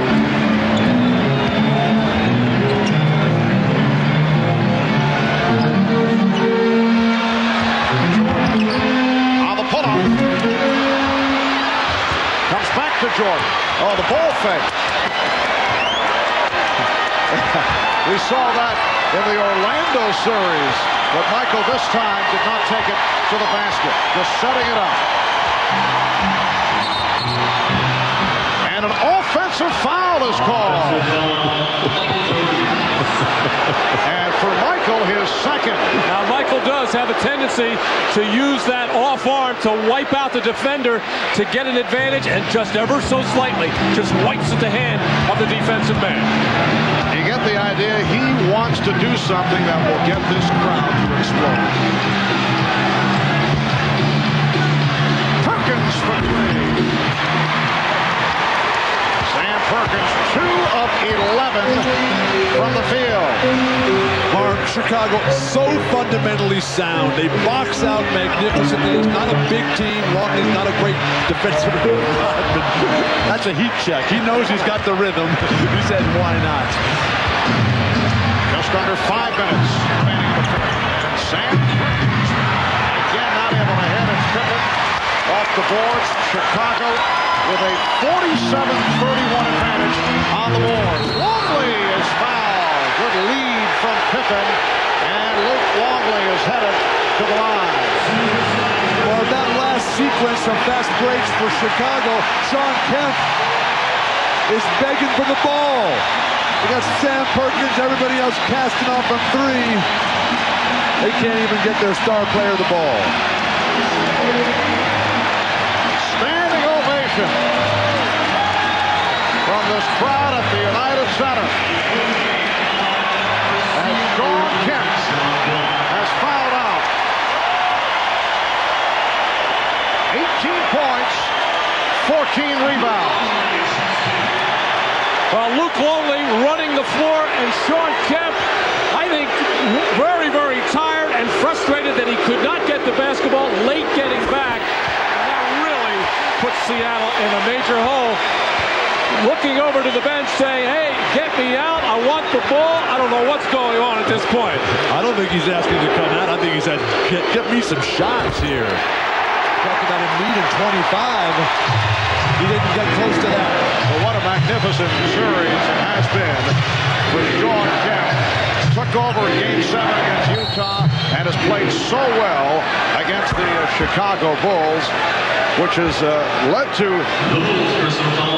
much discussion around the country. You see it written, you see it talked about on the airwaves. That what a shame that Sean Kemp did not make the Dream Team at the Olympics.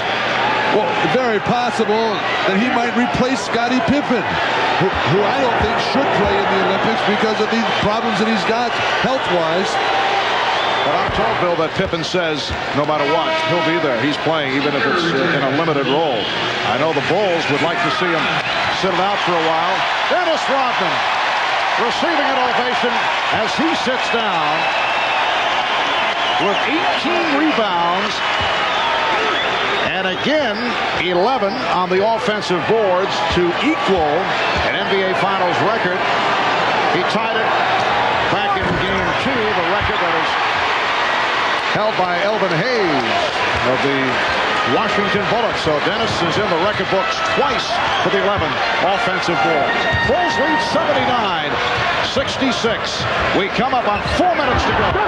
Fourth quarter. Harper was looking for the alley-oop. Last touch by Seattle.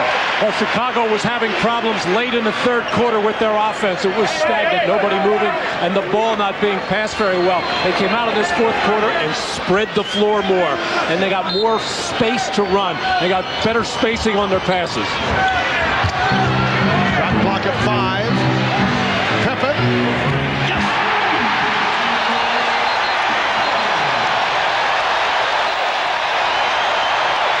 Dick Bavetta blowing the whistle, And apparently indicating a foul call away from the ball. The basket counts, and a double foul on Wingate and Jordan. A lot of action underneath the boards. Just a lock up there. No need to call that. It's just two tough competitors going head to head. Let the game be played by players. All right, here's Payton. Trying to give it up.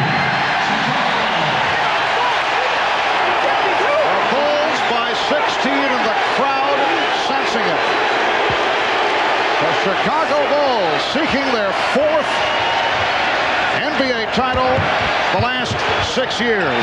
Only in 1992 against Portland did they have the trophy presentation on their court. Pippen, and rebounded by Perkins. They won their first championship in Los Angeles against the Lakers in 1991. They won their 3rd title in Phoenix against the Suns. Crowd looking for a travel. Perkins, Sam Perkins, who has had a very difficult time of it, 3 of 13 from the field. He now has 7 points, and the Bulls lead 82-68. Tomorrow for Chicago, just keep moving. Push yourself through the fatigue. A couple more baskets will probably be all they'll need to get that championship. Here's Kerr.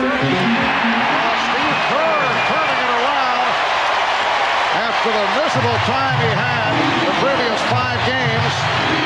3 for 3 tonight for 7 points, and the Bulls now lead 84-68. Just under 3 minutes remaining. 4th quarter. Pass from Trent was thrown away. Hawkins could not get to it, and a timeout is being called. 2:44 remaining in the 4th. We'll be back in Chicago in a moment. Well, 2:44 remaining in the 4th quarter, and the Bulls appear to be on their way to a 4th title. And following tonight's Game 6, we will have full post-game coverage, the presentation of the Larry O'Brien Championship Trophy, and extensive interviews with the Bulls. And following our broadcast, a special episode of Mad About You. A nice way to wrap up Father's Day. So for the Bulls, what appears to be the completion of what has been a magnificent season. But with the 2 losses to Seattle, did it cost them a piece of NBA history in terms of perception? The comparison has gone from greatest team of all time possibilities to, are they the greatest Bulls team of the 90s?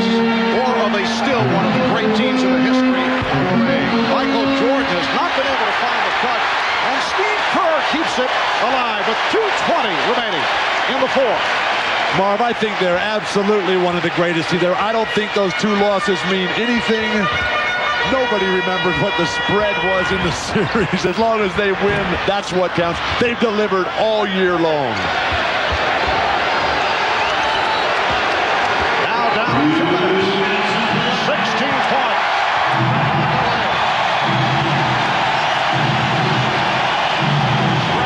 Kicks it out.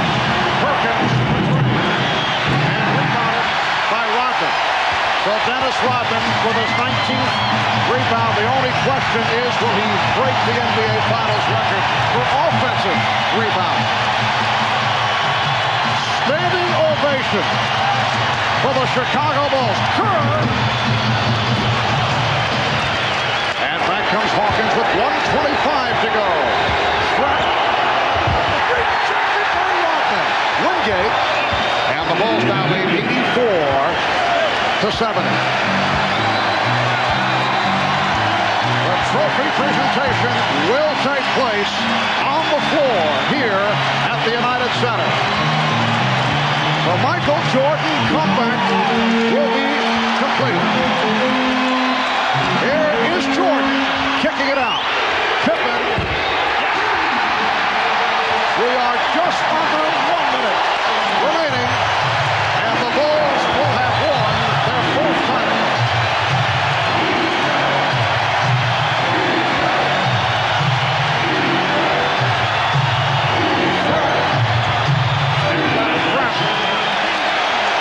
And for the Sonics, season that saw them win 64 games. Answer their critics by getting to the NBA Finals. They had the same people wondering over the first 3 games, but they came back in glorious fashion to force the 6th game. And they are now down to the final 21 seconds of this 1995-96 season. Chicago Stadium, the old building, one of the loudest in all of sports.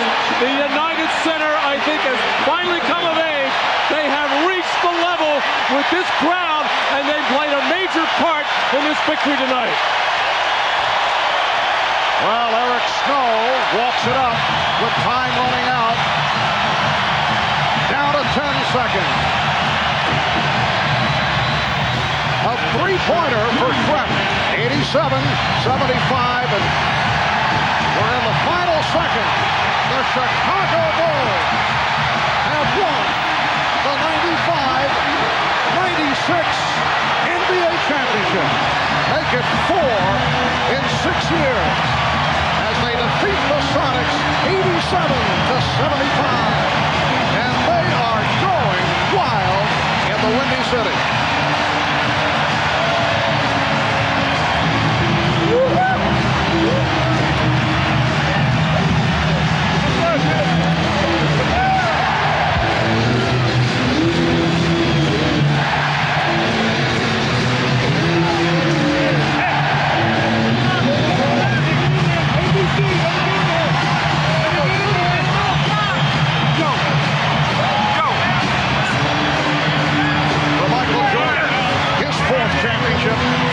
For Dennis Rodman, his third after the 2 with Detroit. And the Bulls are able to, as Michael Jordan has often said, complete the picture. Michael Jordan, we're told, has won Most Valuable Player honors for this final series. It was not a particularly good shooting series for Michael, and he finished tonight only 5 of 19, but 11 of 12 at the line, 22 points, but also had 7 assists. And the first time in the history of the NBA that one player has won the regular season Most Valuable Player, All-Star Most Valuable Player, and NBA Finals. A tremendous accomplishment by Michael Jordan. The questions in terms of contract signing involving Phil Jackson, Michael Jordan, Dennis Rodman. On the other side of the ledger, George Karl of the Seattle Sonics. We will have the presentation of the championship trophy in just a moment. An emotional moment for Michael Jordan.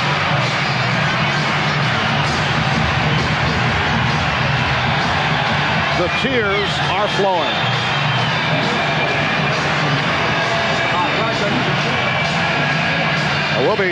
We'll be talking with Michael in just a few moments, and I would think there is a tie-in with his late dad on this Father's Day, 1996. We'll be back with more from Chicago as the celebration continues. Back in a moment.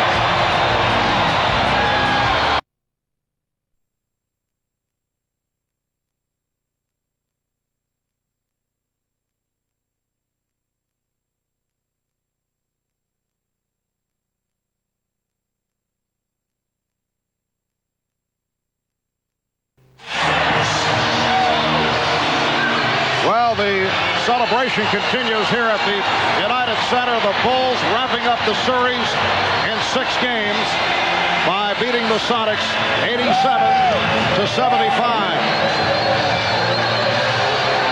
Michael Jordan, the high man, with 22. Scottie Pippen came roaring back from the earlier disappointment. 17 points, 8 rebounds, and 5 assists.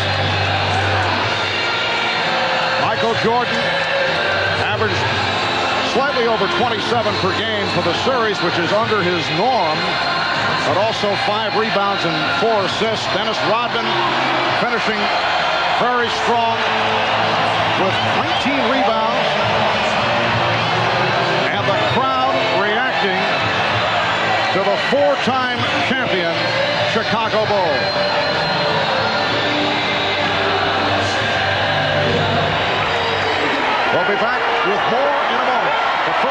messages from your local station.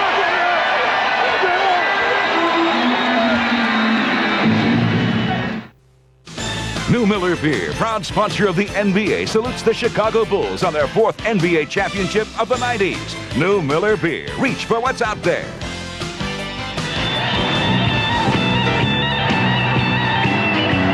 Ladies and gentlemen, please direct your attention to center court for the presentation of the Larry O'Brien NBA Championship Trophy. Here's NBC's Bob Costas. For the 4th time in 6 years, the Chicago Bulls are world champions. We'll hear from most of the players momentarily, but surrounding me here, Commissioner David Stern will make the presentation. The owner, Jerry Reinsdorf. We'll hear from Phil Jackson momentarily. There he is, towering above us. Jerry Krause, whose moves have been about as shrewd as anybody in sports over the last several years. Every player on this roster, save Michael Jordan, acquired by this man. And for the presentation of the trophy, the Commissioner, David Stern.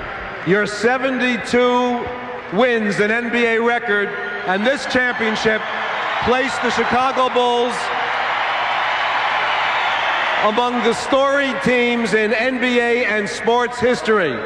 Along the way, you and the Sonics treated the world to NBA basketball at its best. Thank you for that. Congratulations to the fans of Chicago, the organization, and the 4-time NBA champion Chicago Bulls.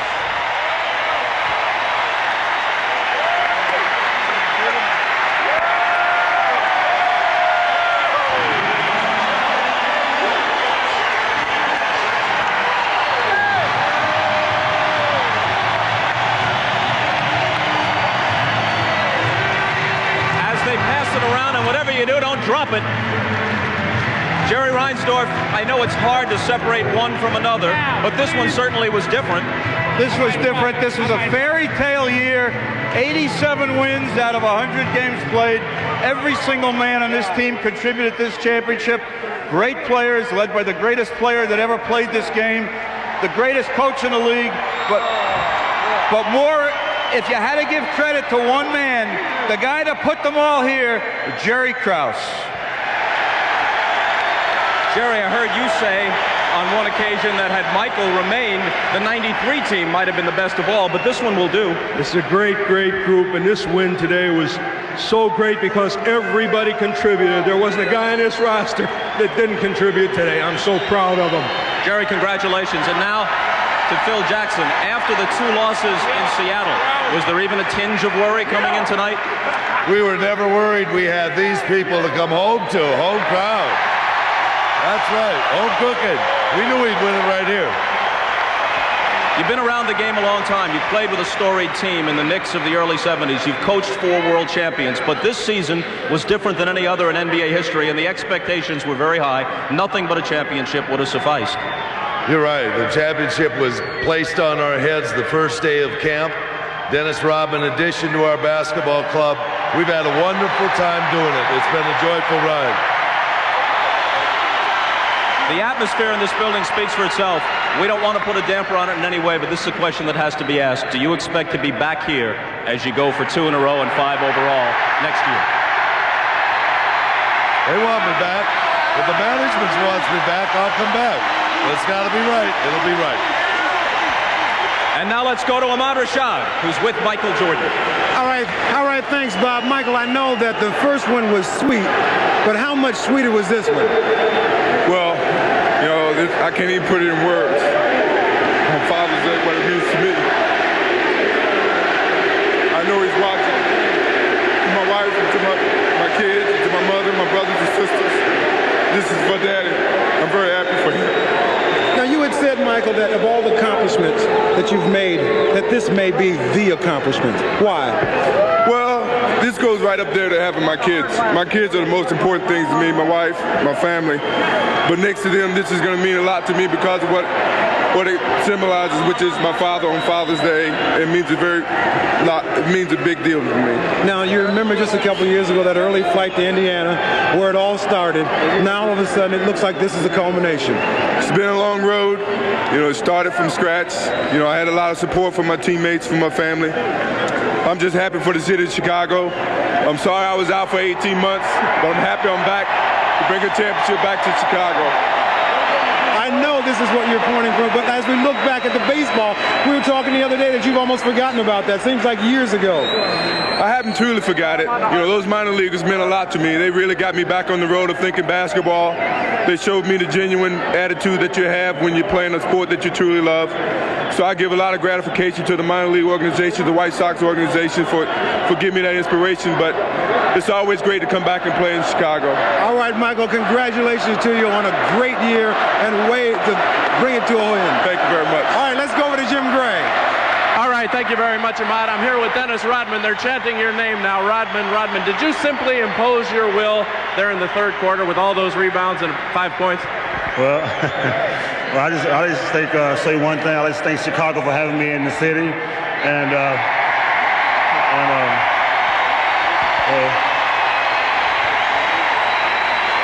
a lot of people never gave me any credit to be in this situation where I am today, but I proved them all wrong again, so, you know.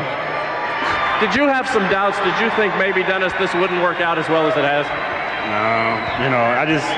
No, I'm just happy to be here with somebody, with a city that likes to see someone work their ass off, and, I just like to give back to the people. Everybody wants to know about next year. There's been some questions. Do you feel as though you're going to be back here next year? I don't know. It's just up to I promised the people one thing, and I think I did it tonight. Hopefully that's what they want, you know. What did Michael Jordan and Scottie Pippen and the guys say to you after you guys lost in Game 5? They specifically had some words for you. What were they? No, the referees seem to have a tendency to pick on somebody that's totally different, but I say screw them,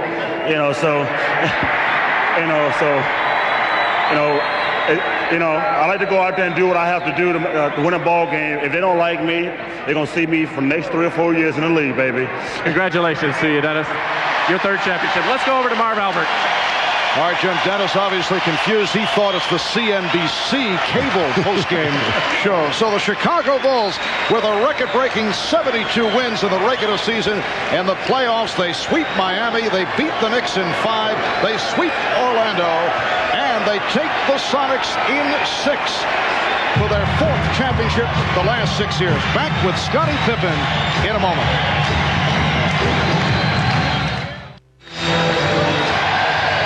Welcome back to Chicago. Poignant moments for Michael Jordan and his family as the celebration continues here at the United Center. The Bulls over the Sonics to take the series in 6, and one of the Chicago heroes this evening, Scottie Pippen, who bounced back with a very solid game. He's with Ahmad Rashad. Ahmad?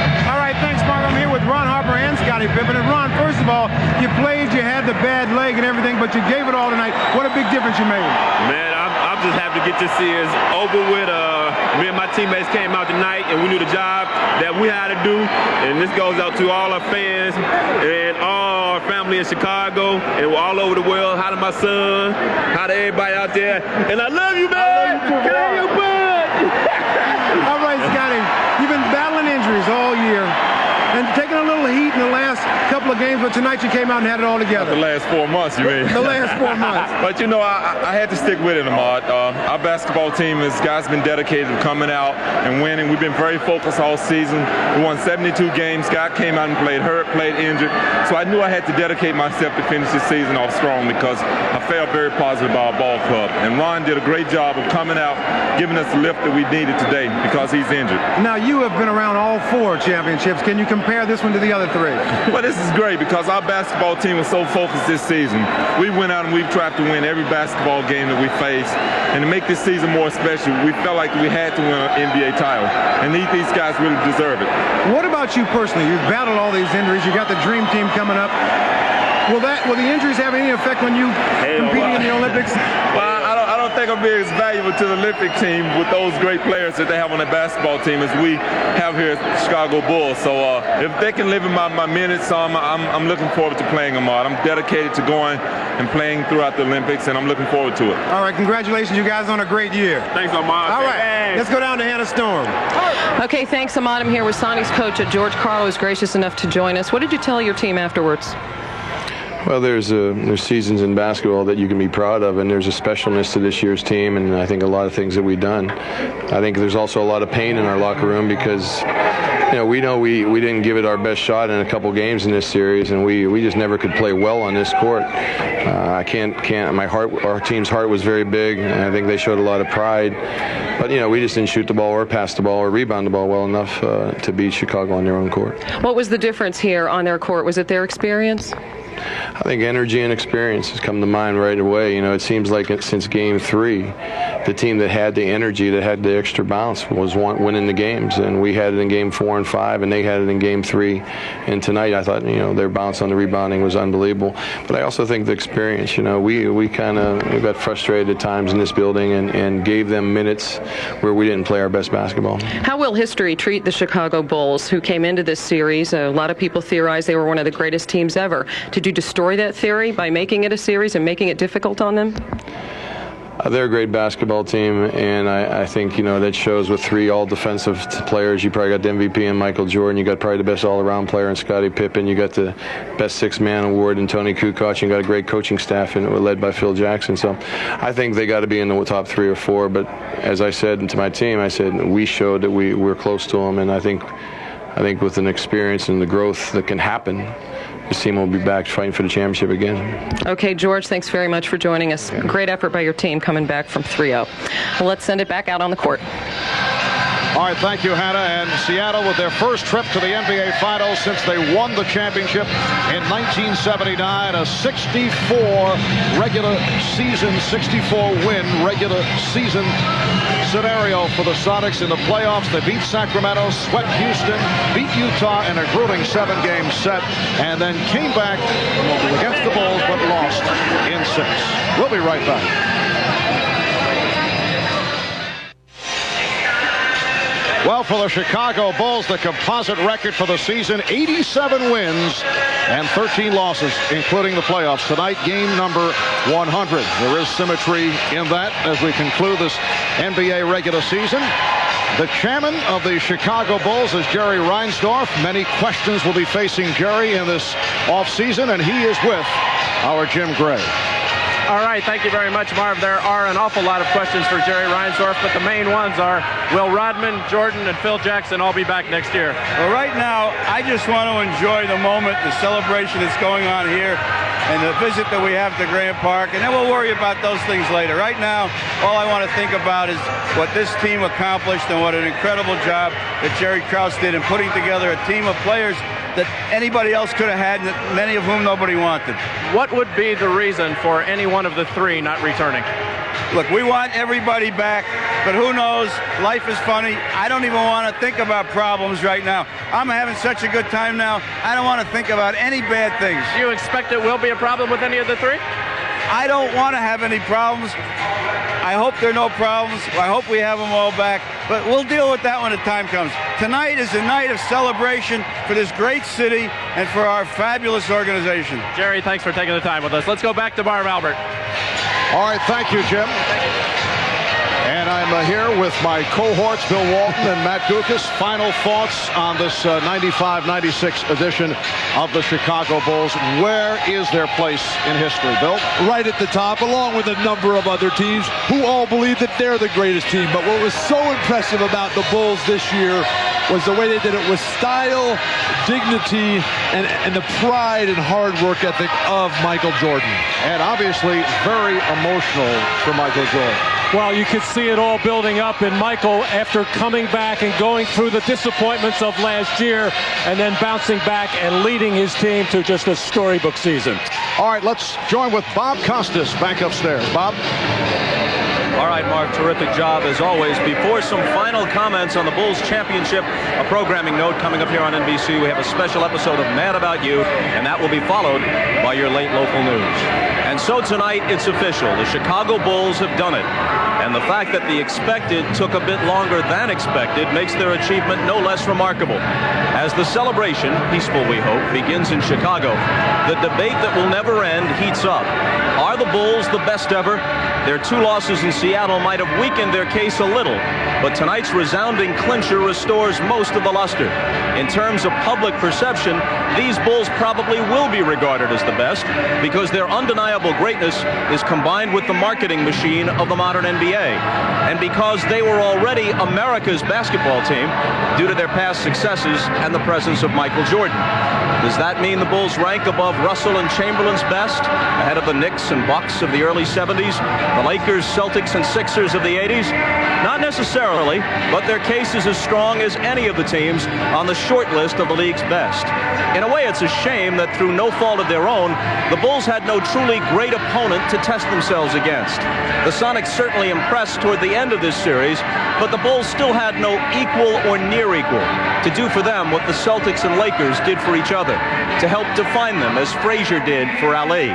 But you can only play what's out there, and the Bulls outdistanced their competition as no other team ever has.